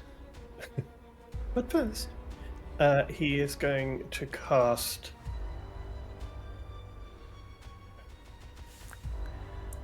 Sorry. No, you're fine. He's going to cast Divine Favor as a bonus action, which will give me an extra D4 radiant damage on a hit.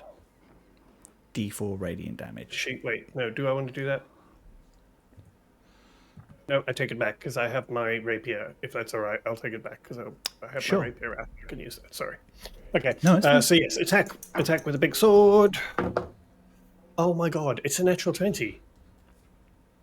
In which case, are you exploding this? Oh yeah. Okay, cool. Tell I me, was gonna what spit level on the are you screen as well. exploding at? Well, I better just check my spell slots. It's already 4d8. So That's I 32. did that. Yeah, so I will do another 5d8. Another 5d8 on Yeah. top of the wow. Yeah. So that's 40. In addition to that, so that's 72 damage. Plus, what does the blade normally do for damage? 2d8 plus 6, I believe. No, 2d6. 2d6 plus 6, sorry. Yeah. Plus 6. 2d6 plus 6. Plus That's 1d8 18. for... I've already for, added... Oh, okay. Oh, yeah, I've already added that in this instance. That's 18. And that's radiant damage. Cool. Would you like to roll those dice to add to the 90 damage you've already done? Wait, how many am I rolling? You're rolling the whole thing, my dear. I'm just making sure I've got the base dice sorted out. So you need to roll your... what was 5d8 for 2D. smite. Is that what you said? 5? Yeah. Plus then 1d8 because it's a fiend, right? Yeah, so that's 68 68. plus 2d6. Okay, so... And we'll add that to the... 68. Oh, that's not great. It's only 18. Yeah. It's only 18 to the 19. And then To 19. 2d6, which is a 4 and a 6. So 10 plus 6. You don't add your 6s to those because I've already done that for you. Okay, great. So yeah, so that's 10 then. 10, so 28 on 6. top of that. There's 128 damage in total. Iskarok Ravorkas of Clan Ravorkas, the questing blade of Navara, the Dragon of the East. Describe your kill. I think it is a very uncharacteristically simple and very very intense blow.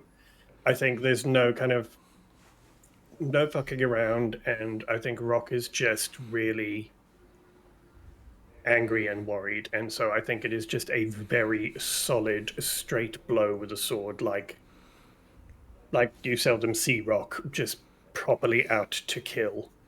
Yeah. There is this Yeah. explosion of light as this very well thought out and this ferocious, this ferocity that you rarely see in someone who's quite jovial and kind. And this blade goes straight into this creature through the center to the point where it kind of comes out near Skier, and then from the edge that ice kind of starts to glow and come back along, and there is an explosion of holy fire, and you are fairly certain as it twists out into the sky there is an element of it that looks like a long serpentine dragon. As it comes down, this creature starts to fold in on itself, hissing, growling, trying to grab at you. We will not be denied. The talons will rise again. The Misthursts still live. And kind of slowly dissolves in a familiar way. Dust and shadows scattering in the daylight. And that's where we're going to take our break. Damn. Just going to jump us back to 4 players. So we will be back at 5 o'clock. Everybody can just grab a drink and a stretch and the chance to breathe.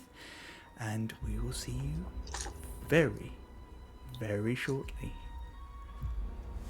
Bye!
we're back. Hello, everybody. We hope you had a nice break. We all grabbed drinks, had a stretch, did some maths, and worked out just how nasty Finger of Death is. Yeah, in the fantasy I mean, the world like clue's this- in the name. Yeah. Before our break, our friends went to meet Cambor Ravorkas, Rock's sister, only to find that she had been replaced by a strange supernatural creature claiming to be one of the talents, the enemies of the dancers, who have been removing dancers from play around the world. I think you're all standing around this kind of ash as it twists away, and yes? Quick question. Was one of the guards still there? Still alive? Oh, no. I think as you're kind of finishing off, I think Unson offs its head. Okay, I won't ask it any questions then. It was an undead monster. It's unlikely it would have been able to give you much of a response. Fair. But as the creature kind of falls to the floor, she actually lays it out in a way that you recognise as being typical of followers of the Eastern Dragon. Starts saying some prayers over their fallen corpses. The three of you are all kind of panting and standing around this thing. Eugene can make me an Arcana check. Having seen these three creatures. 27. 27. Yeah, I don't think it's a huge leap of logic for Eugene to realise this is a much more advanced form of the spells that were being practiced in Cloud's Cairn when you first met Rock and Ashling. Good boy. These creatures were created, including the thing that claimed it was a talon. Skier, these things have the same type of magic as those beasts that tried to kill you in the throne room. Oh shit. I think with what's her name? I can't remember her name already. Unson. Unson? Sorry, Unson, it's my handwriting. Yeah, as much as I hate to say it, I don't think Rock would be waiting for them to do their little prayers and stuff like that. I think as soon as I turn around and there's a moment that I can breathe, I think Rock will immediately just very probably subtly and directly just kind of go, "How did you know? And where is my sister? What do you know?" She kind of like snaps to, and then I think she has pretty much finished what she's doing anyway, but she stands up and she goes, "My apologies. Your sister sent me. I have been travelling Where is with she? her. She's on the ship. She's with On that Millie." ship? Yes. We thought it better to just send me at this point. If you would, I can send her a quick message to let her know that Yes. things are safe. Is she safe? I mean, so she knew about this imposter? She can explain better than I can. She pulls out a familiar-looking blue stone and goes, "My lady, the deed is complete, and the imposter has been removed from play. You are safe to make your presence known." And you see her stop for a second. She said she'd like to meet you at the mansion? Fine, yes. We'll meet her at the mansion.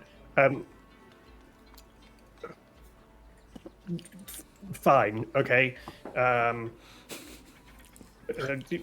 Right, I'm going to just turn to Eugene and say, can you just send Rebecca a message and just say we're going to meet Cambor at the mansion, something happened, we'll contact you later, so she's not waiting for us to arrive there? Yes. Yes. Yes, I can. Yes. Yes. Thank you. Thank you. I can't do that from here. Right. Okay. Well, let's go back to the mansion then. Wait. Is everyone all right? Oh, forgive me, friends. And she gently walks forward and places her hand gently on... Who took it damage? Skia and Eugene took damage, didn't they? Eugene. I mean, I took some, but nowhere near what they did. She glows with this golden light for a second, and when her hand touches your head, you instantaneously feel better. You regain 20 hit points, and your stats return to normal. Right, I suppose you better come with then. I would prefer that. I have so many questions for you, my lord, and... Oh, I have a number of questions right now, so you can just hold those. Of course. And she looks at Skia. I see you, sister. I know we walk different paths, but I know your mistress, and I know you serve a greater good. I see you've met Skylar Henry Bobson. Jeffrey, Anyway. Yeah, okay, thanks. Okay, let's just go to the mansion. Please. I'm getting a headache now.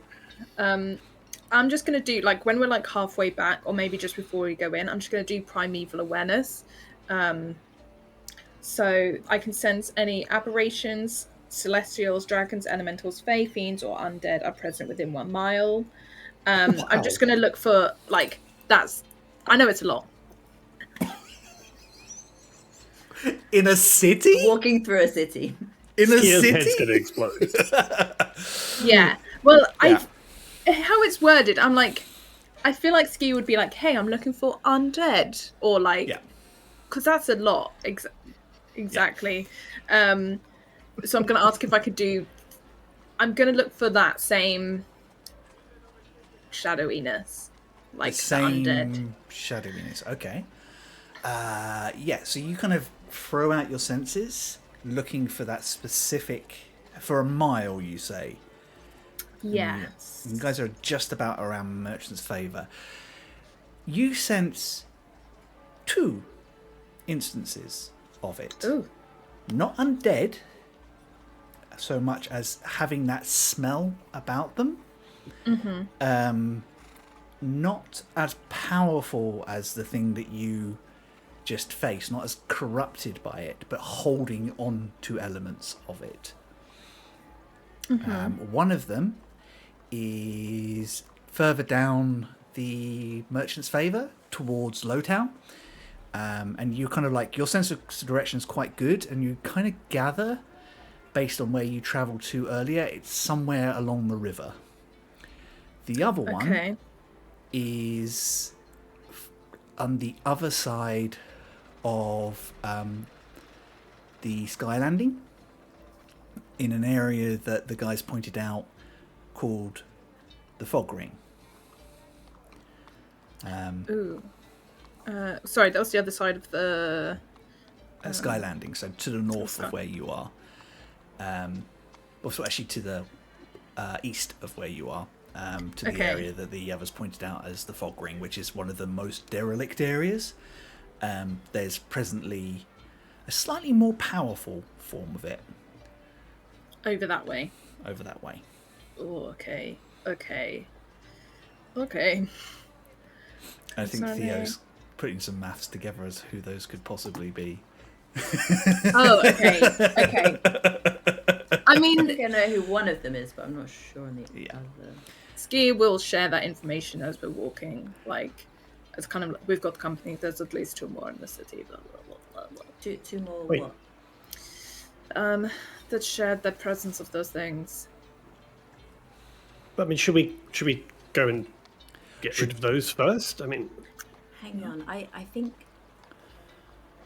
if it's a question of the essence of like the same sort of energy, I think I can explain one of those potentially. Okay.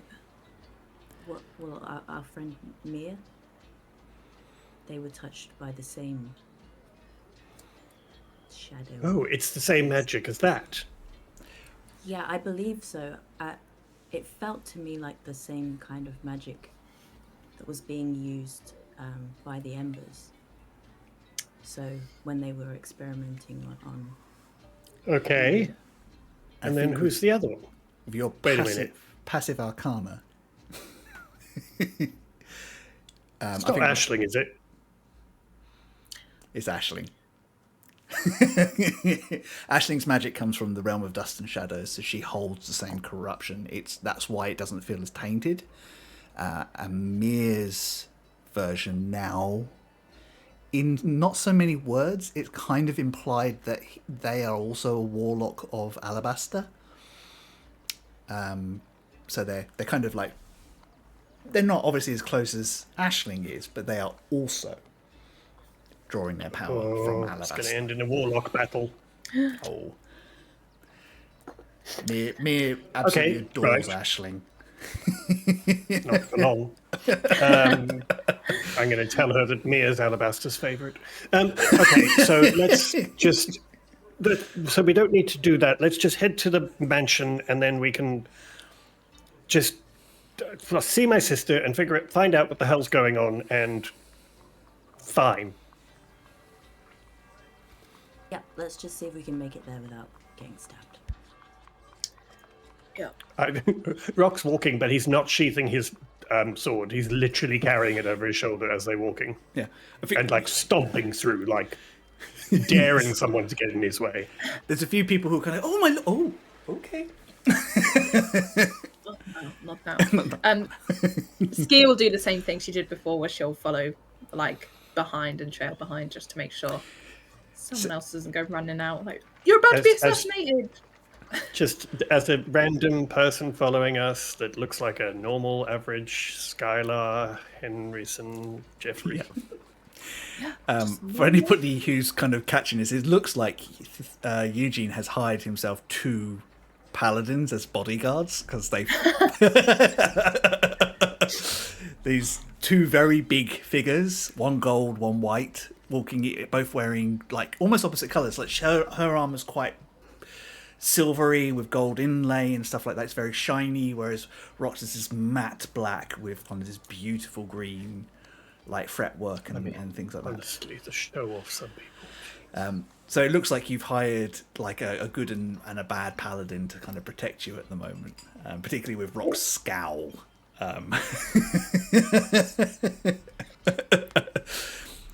You've never been so free to walk through Merchant's Favour without being bothered.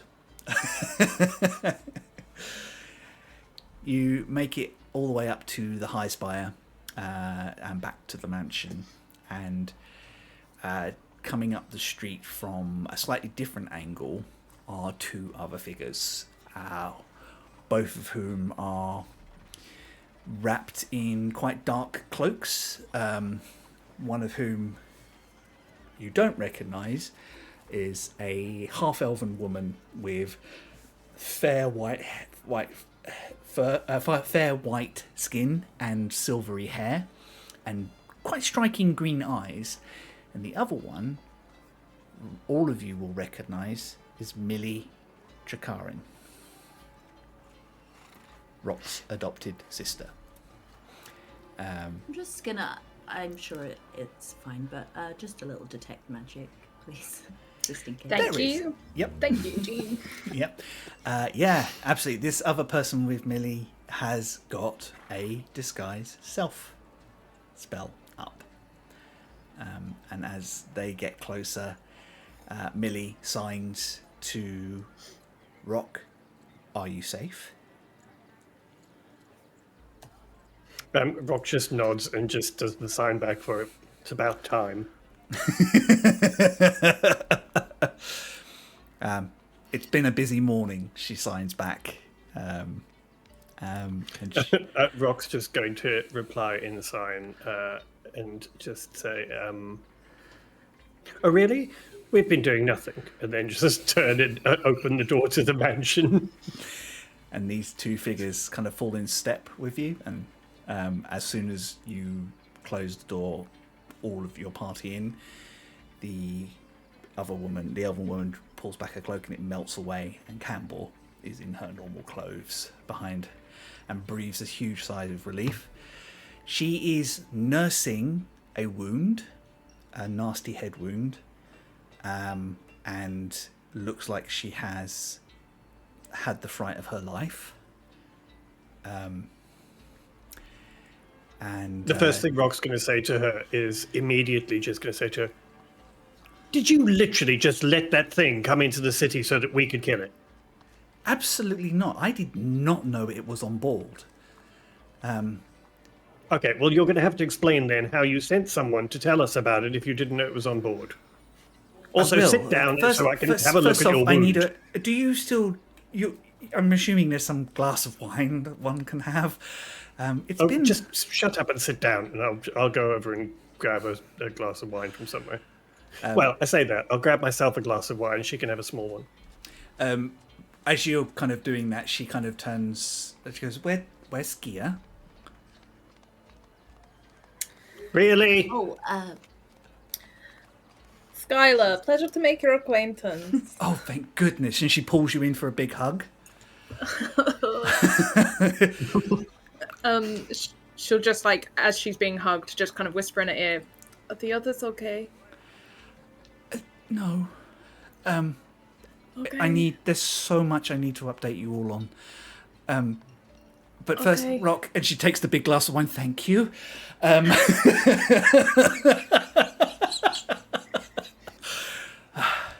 Right. What the hell is going on, first of all? Are you all right? Secondly, well, I suppose that should be first. Are you all right? What the hell is going on? What happened with Skia nearly getting killed? And what the hell is this? And I'm going to pull the sphere out. Oh, those are a lot of questions. Eugene. Oh, those are just the first four. Eugene, dear, is there a safe and secluded place that we can have a private conversation as a group? And Unsen, I'm going to ask you to be patient, please. This is private matter, but we will bring you in as soon as we are able to. Of course, my lady, I live to serve, and I will await your leisure.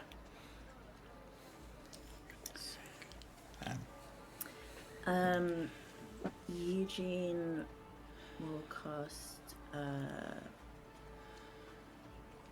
Private Sanctum. Amazing. If we're going to go into the drawing room or whatever, I don't know. Yeah. We're going to go into this newly found room that we've just created that Eugene has shaped for us. Wherever we normally have wine and contemplation. Private conversations. Yeah. It will take me 10 minutes, but I can make sure that this room is safe and we can't be scryed on. Thank you. I'm just going to start fussing over Canada's head wound and just be like, "Is that all right? Have you had that seen too? Wait, not I yet. can do some healing. It's fine." Oh, thank you. And I'm just going to do lay on hands, but I'll probably poke it a little bit as well. Stop! You're as bad as mother, honestly. Oh, shut up! I'm healing it. You're just poking it. Millie, when you kind of look over to her, she just kind of goes, looks around the mansion and kind of sighs. I thought you left to get away from wealth. I'm going to just sign back saying, "Oh, no. This isn't mine. This is Eugene's mansion. We just get to stay here." Sure, Rock. She sees you. Yeah, I think she's very switched on as a person anyway. Her eyes keep settling on Skia, and it's actually, you can make an insight check if you wish. Oh. Me? Yeah. Yeah, I'll make I an think, insight. anybody who's kind of in her presence, like, I don't think Eugene knows her well enough to kind of read her that well. Yeah, I think I would as I'm talking to her. Yeah. 29. 29. Hang on, what am I? Insight, right? Yeah. 17. 17. No, 16 plus 3, 16. Cool. So, understandably, the DC is slightly lower for Rock, who grew up with her. This is, I don't know this person. I don't trust her. Yes. I know you all say she's cool, but until I am familiar with her, I'm going to keep one finger on a knife and one eye on her. And that's the energy she's giving off at the moment. And she's not being rude or glowering or anything. She's very good at what she does, but that's that whole sort of every single time there's a break. And bearing in mind, she's naturally very quiet anyway. Her eye drifts to Skier to see what Skier's doing. Skier just like catches her eye in that moment when everyone is busy and just gives her a wink. Just to see if I can rattle her. She smirks. Yeah, Rock will notice and not say anything. Yeah. Eugene finishes the room and it magically appears. I guess a door opens in one of the walls. Oh, I wasn't making a new room. I'm just making the one we're in safe. Ah, cool. So we can't be the like no one can sound can't pass through the edge of the room.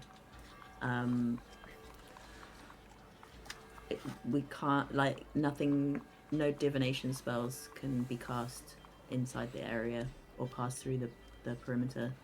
And anyone in the area can't be targeted by divination spells, and nothing can teleport into or out of the room. Awesome. I'm going to assume you've chosen a room with only one door, just in case one of the other members of the household just wanders in randomly. Yeah. I think as soon as we're there, I literally am just going to be like, right, start talking now. First off, Millie, this is Skier. You can trust her.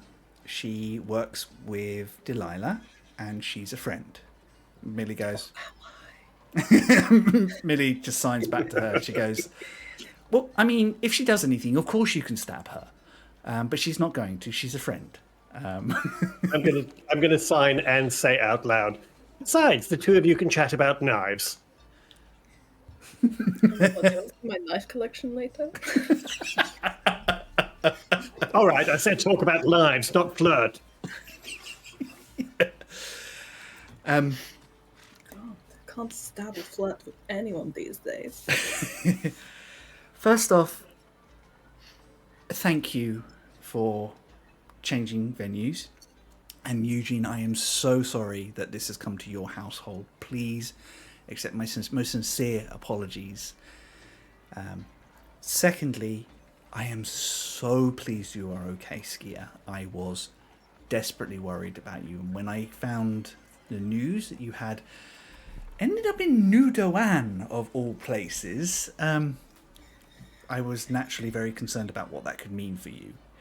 Thirdly... What it meant was that she burst into flames on the secretive wards protecting the place. Yes, I heard about that too. And I think from what I understand, there are signifying qualifications that may have assisted you with that, but...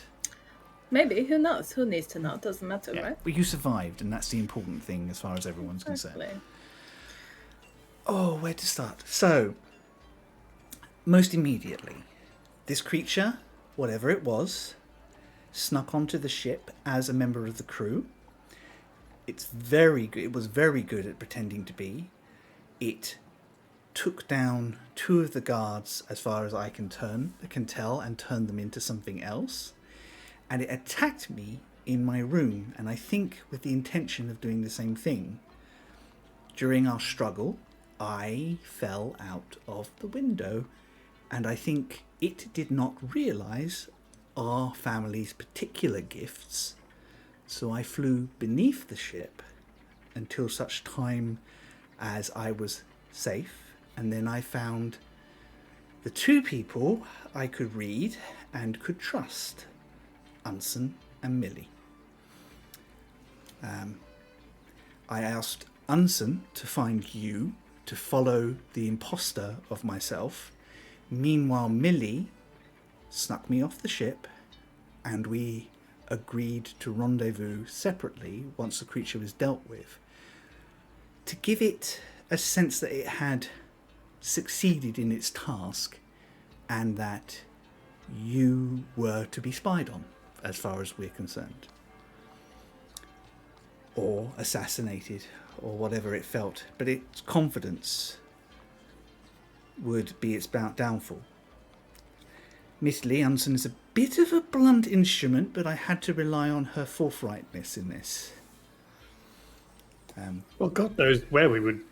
where it would have all happened if Unsen hadn't at least got our attention, because we could have ended up in Rebecca's chambers with this all happening, or... Yes. Or worse, she could have got you on her own at a later point, or discovered some of the secrets that a lot of us are carrying at the moment. Right, so what... Let's go back to then what happened with Skier and the throne room and stuff. Let's start with that one then. So, yes. So you remember you asked me to look into some matters around some unfamiliar names in our family history. Yes. Koresh Korea. Yeah. I started quietly nosing around, and there is nobody who knows the capital or its inner workings as well as our wonderful, wonderful friend. Hang on a second. The Chamberlain. As soon as he figured out I was looking into early Imperial history and pre-Imperial Draconic history, he wanted to help. And nobody knows the Imperial archives as well as he does. As much as we tried to keep him out, you know what Boreas Craghammer is. He is a kind, gentle Pain in everyone's posterior, and only his position has stopped someone getting rid of him previously. He located something that belonged to our family, had our runes on it, but was being kept in the Imperial Treasury.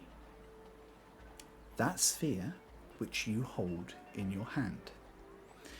I asked him to leave it, but he would not, and so he took Skier to bring it to me. The idea with Skier was to place it in my hands directly, and then I don't know what happened precisely. Magic. But I know that there was an attack, and afterwards the capital was in uproar. His perfection has decreed increased security, and to be honest, we were very lucky to get out. We had good cause to, and we were not under any suspicions, but Skier, you can't come back to the Empire, I'm afraid. Your likeness is being used as the culprit for the attack. What? Why? Cool. Because the two birds, one stone, right? They get rid of Boreas and then they paint the dancers as the assassins and the bad guys. But surely somebody must know that it's not going to be the dancers involved in this. The right people already know, and your connection to the dancers has been disavowed and denied. Cool. This I'm is cool. so sorry to have to be the one that tells you that. But you are still a working agent. Do not worry. We know. I mean, your employers know who you are, and I know who you are. And when the time is right and we can expose what's really happening, we can move on. So, what is really happening then? I don't know, and that's one of the reasons I wanted to come in. Skia, what did you and Berea see that night?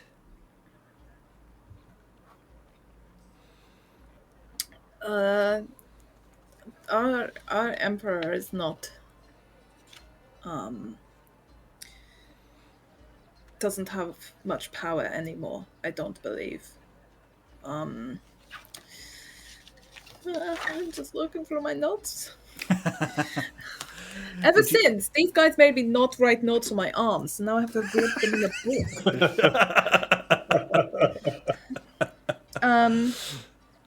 Matrim Risford, he was sat on the throne that night with 3 other people. I don't know how much you know about them, but General Dogoth Haradin. She goes pale. I mean, she's white, but she goes pale. A really handsome, Pyron Paris, I believe his name is. I have encountered Pyron Pyrus. He's of Klaus Cairne. Yeah, and Callie. Well, she goes by Callie. She's a Miss Hurst. Miss Hurst. That name means nothing to me. You met her as... I'm trying to remember the other name. There was another name she was using. Yes. Skia remembers it and says it. Rithy Dandir. Rithy Dandir. So I'll say, these guys know her as Callie. I met her as Rithy Dandir. Oh, Delilah mentioned her. Is Delilah okay? She's fine. She has returned to her estate and is playing the courtier at the moment. She's very good at that. Yes. Sorry. So she's fine. She's playing the courtier at the moment at her father's estate, breaking young men's hearts. A couple of young ladies as well, I believe. Good for her. But she's promised to lay low until such time as things are a little safer. Okay, good. Okay, yeah, so that's what we saw. We were attacked by creatures similar to what we just fought there. And he sent me away. And then next thing I know... Who sent you away? Sorry. Boreas. Boreas sent you away. Oh, that dear, gentle, kind man. I told him not to.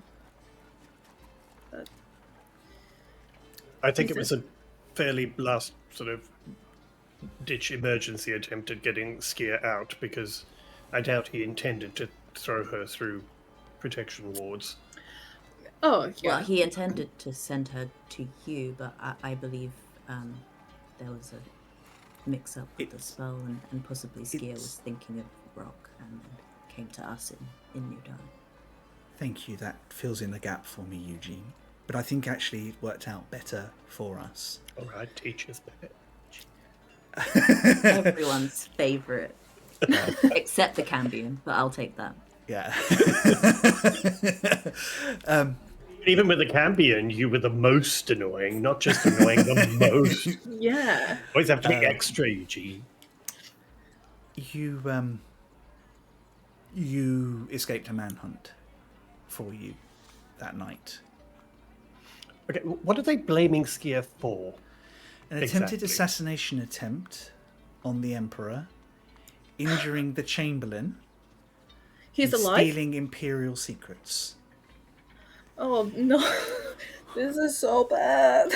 What secrets are apparently being stolen then? She points to the sphere.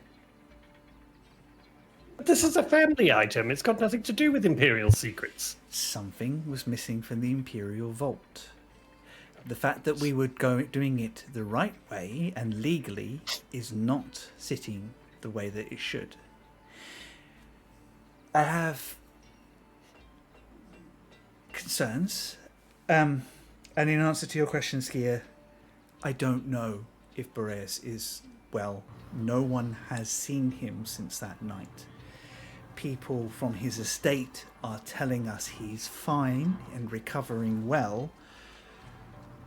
But until I see him with, well, Callie's 2 eyes, until I see him with Millie's 2 eyes, I'm not trusting that.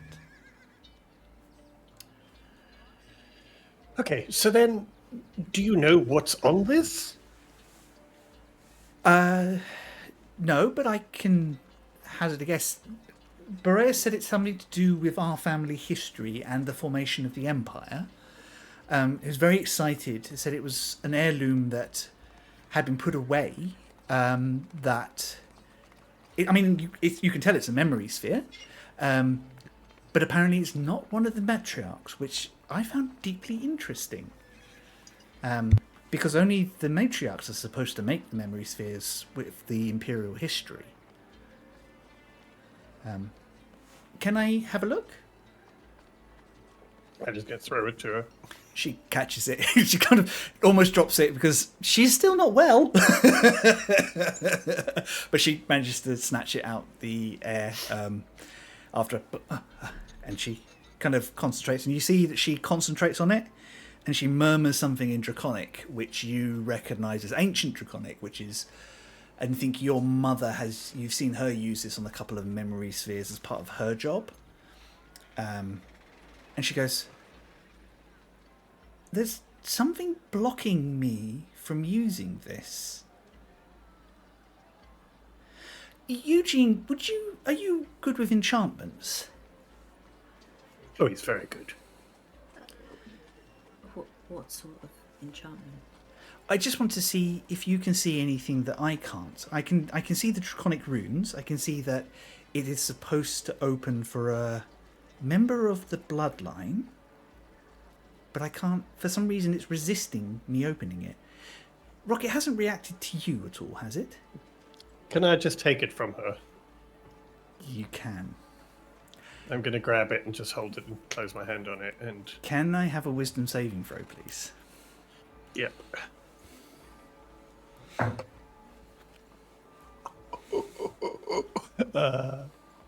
Sure. I'm going to use my advantage. I can do that once per day.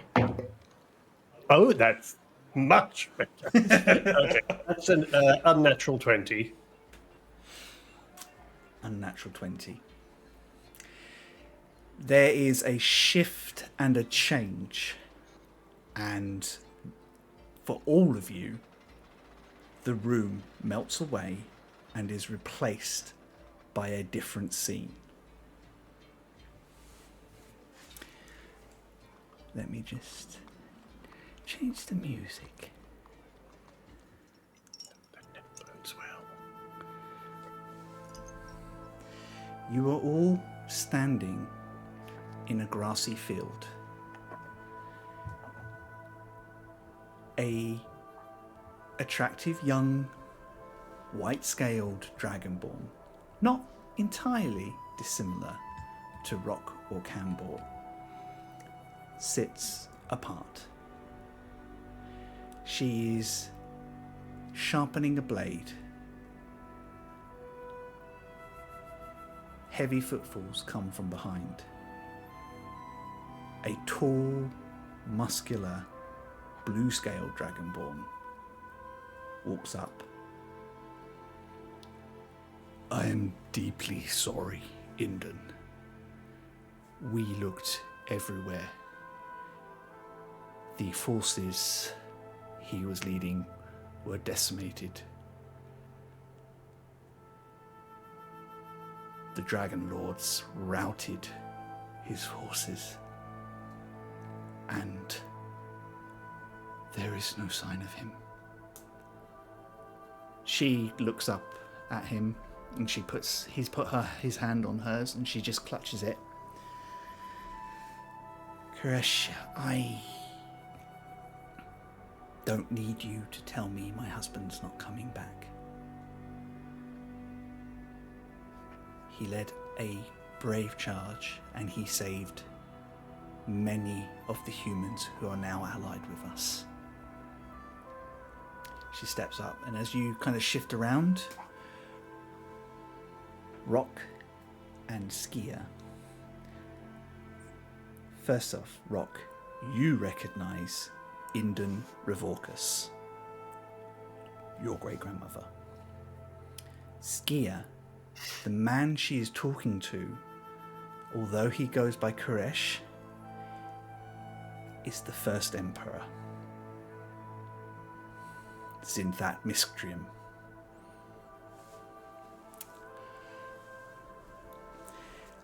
She holds it together long enough, but you see tears start to form in her eyes, and he pulls her in and just holds her.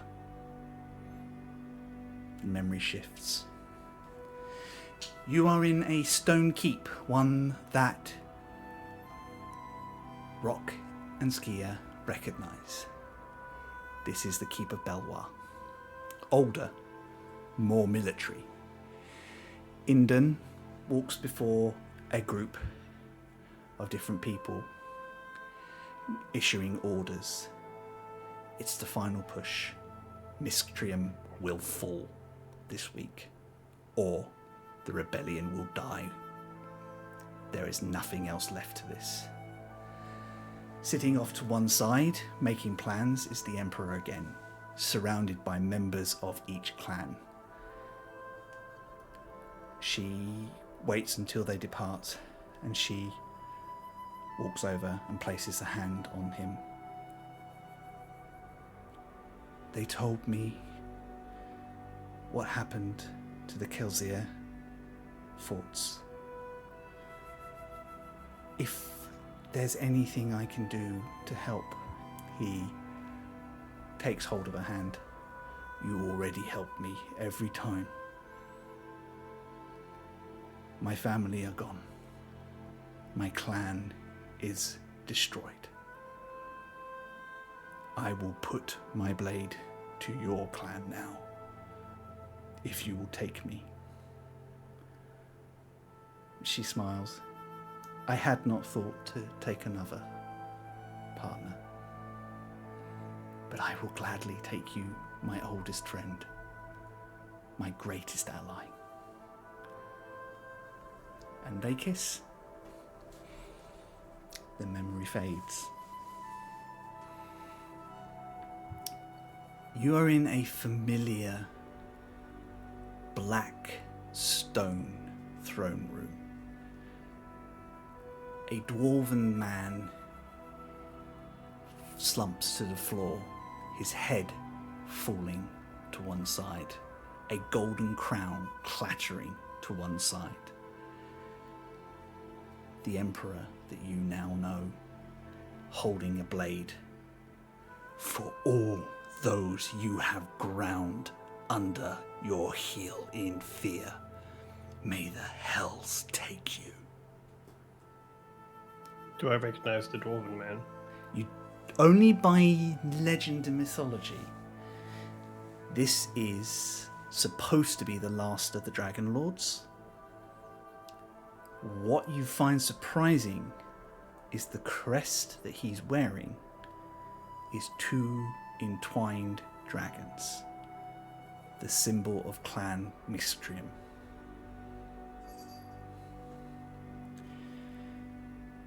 Your great-grandmother steps out from behind. It is done. The North is free. The Emperor, as he would become, shakes his head. No. There is so much work to do. We must reinforce, we must protect our people, and we must unite them. We are weakest as we are now, and it is entirely possible that Daklan or the Free Nations will attack and take what freedom we have won for ourselves in this chaos. They were our allies. Kresh, she kind of reaches out. They were our friends. They would not.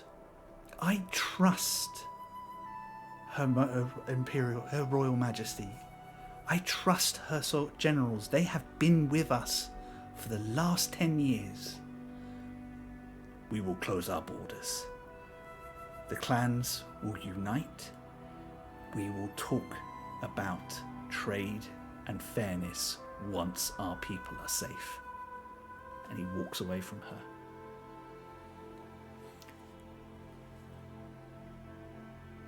Shifts again. You see Inden walking downstairs, being led by a young gold-scale dragonborn who looks a little bit like a Wyvir. He stops and goes, he is well, but his mind is not quite right. You must be prepared, my lady. She smiles, just taps him. Young man, I have fought this war for 57 years, and I had thought I had lost this man. So, I am prepared to welcome him back, however he is. They open a gate, and a silver-scaled dragonborn lays within, malnourished, clutching at rags. She leans down. Oh, my dear husband, if I had known. A shadow looms behind them. So it's true. The Emperor stands. If I'd have known, this is not on you or me.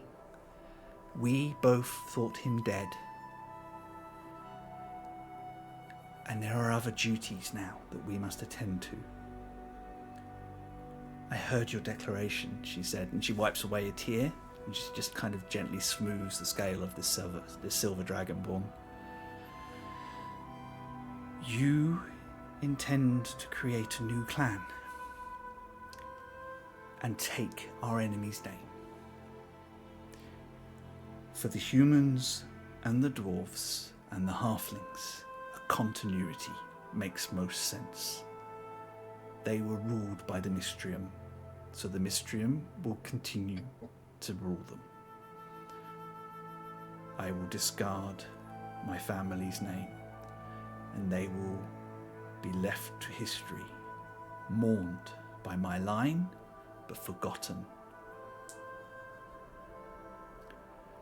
I shall become Zinthat Mystrium, and my lineage will bear that line. As for our relationship, it is nulled. It has to be. But there's another complication. I am to lay in the next season, and I am certain the seed is yours. But I can show no favoritism, even to someone I love as much as you. The task ahead of me is too heavy, too complicated. And she goes, then we will say it was his, as I nurse him back. But know that if you make this choice, if we make this choice, they cannot be your descendants. They must remain Clan Ravorkas. He nods. For the things I must do and the person I must become, these children should grow up away from the capital.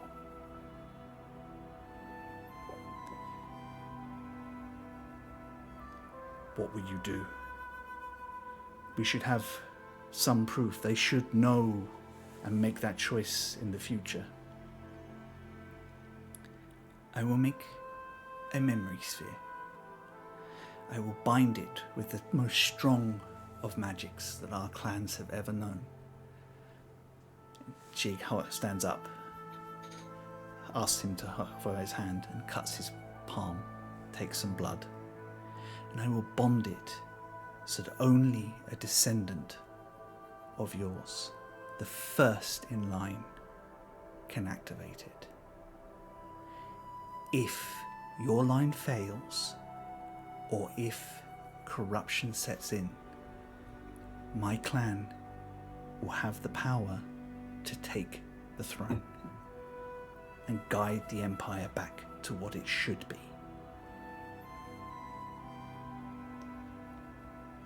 The memory bleeds away. The room settles back to as it was. Everyone stands around in stunned silence. And then everybody turns and looks at Rock. Cambor Ravorkas, great-grandson of Zinthat Miskjun, first in line for the Imperial throne. And that's where we're going to end our episode today. Remember when you were Hell. like, there's gonna be no secret family stuff, and I was like, you sure about What that? the hell? I mean, I thought there'd be like, I don't know, maybe someone had an affair or something, but fuck, gee, wow, okay. The scene fades as Rock grabs the bottle and drinks an entire bottle at once. like Archer. Yeah. Bam. So, that's out in the open. And does everything seem to make a little bit more sense now? No? Rock's still like, what? Yeah, but why do people want me dead? But what does false air mean? Yeah. What does this have to do with us and now? Oh, dear. Look, intelligence was my dump stat, all right? Fair enough. Honestly, same. Yeah. We're going to finish ever so slightly early today because I genuinely think there is no better time to end this episode than on that cliffhanger. Yeah, Wayne needs a drink. Guys, this has been absolutely fabulous. Charlie, we missed you. I blame Charlie. Yeah. So for basically, this is Ashling's revenge. Ashling's had a lovely afternoon with Ludwig. Like just a little coffee day and a catch up, while you guys have dealt with deadies and drama. Yeah. She's gonna burst into the room at the beginning of the next episode, like, Why hey guys, look at this! Everyone's just staring at Rock, like, Look at the purple cheese I got. No, it just starts. We're all staring at Rock, and Ashley just sidles up to Eugene, also staring at Rock, like, what we do?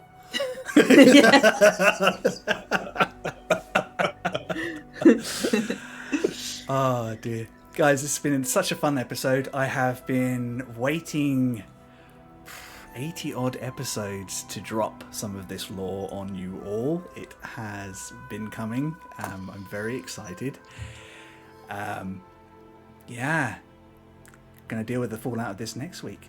In the meantime, I'm going to get my players to tell you where you can find them and if they've got anything coming up. And I'm going to give Wayne a chance to compose himself a little bit first. So I'm going to start with Michelle. Hi. Yeah, this is great. Sorry, Ski is also just like, ugh.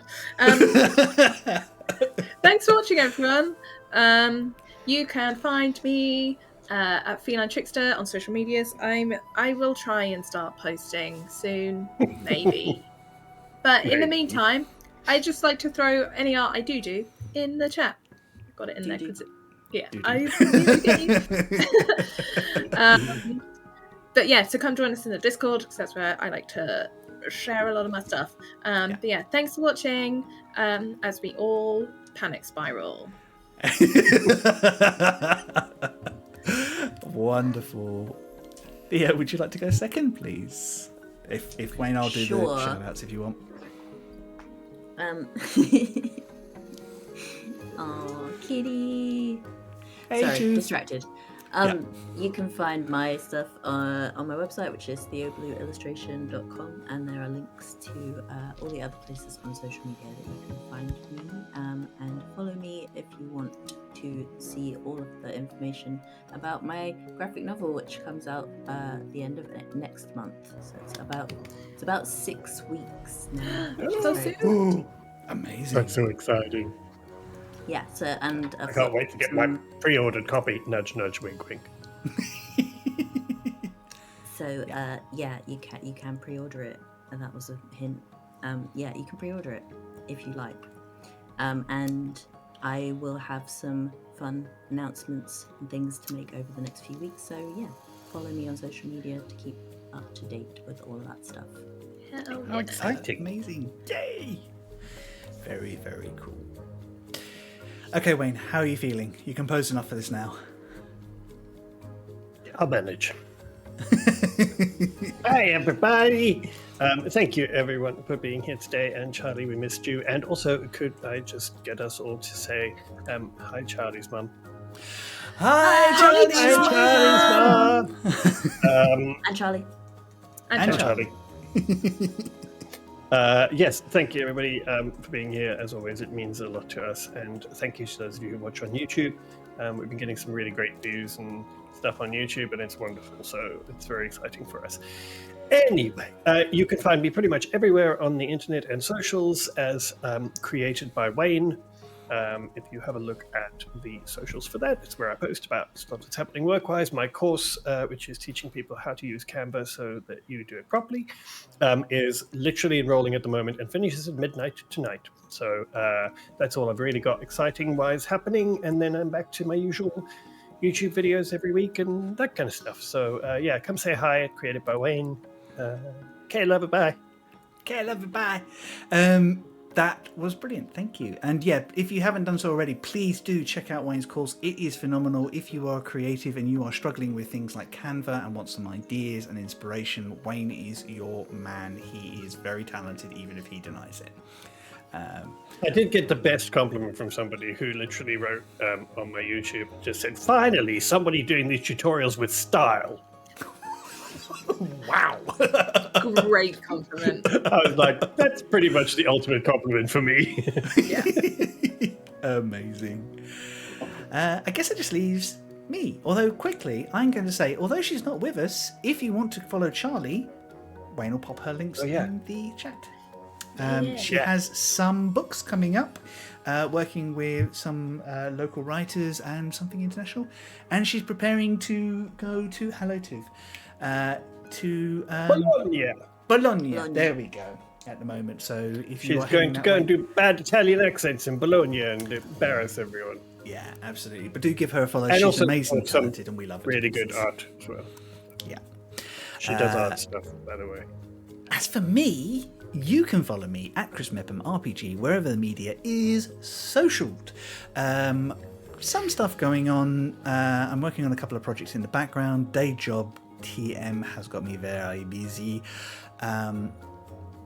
You can also find me as the voice behind, most of the time, because sometimes it's other people, at Some Other Heroes, which we would actively encourage you to follow because you can find out about what we're up to. Looking at planning, expanding what we're doing without going crazy. You might have found out that there's something called Daggerheart that dropped recently, and I have opinions on this, so I might make a video about that, which could be a lot of fun. Other than that, we will be back next week with the fallout of this, which I'm totally starting with Aisling bursting in going, why you close the door?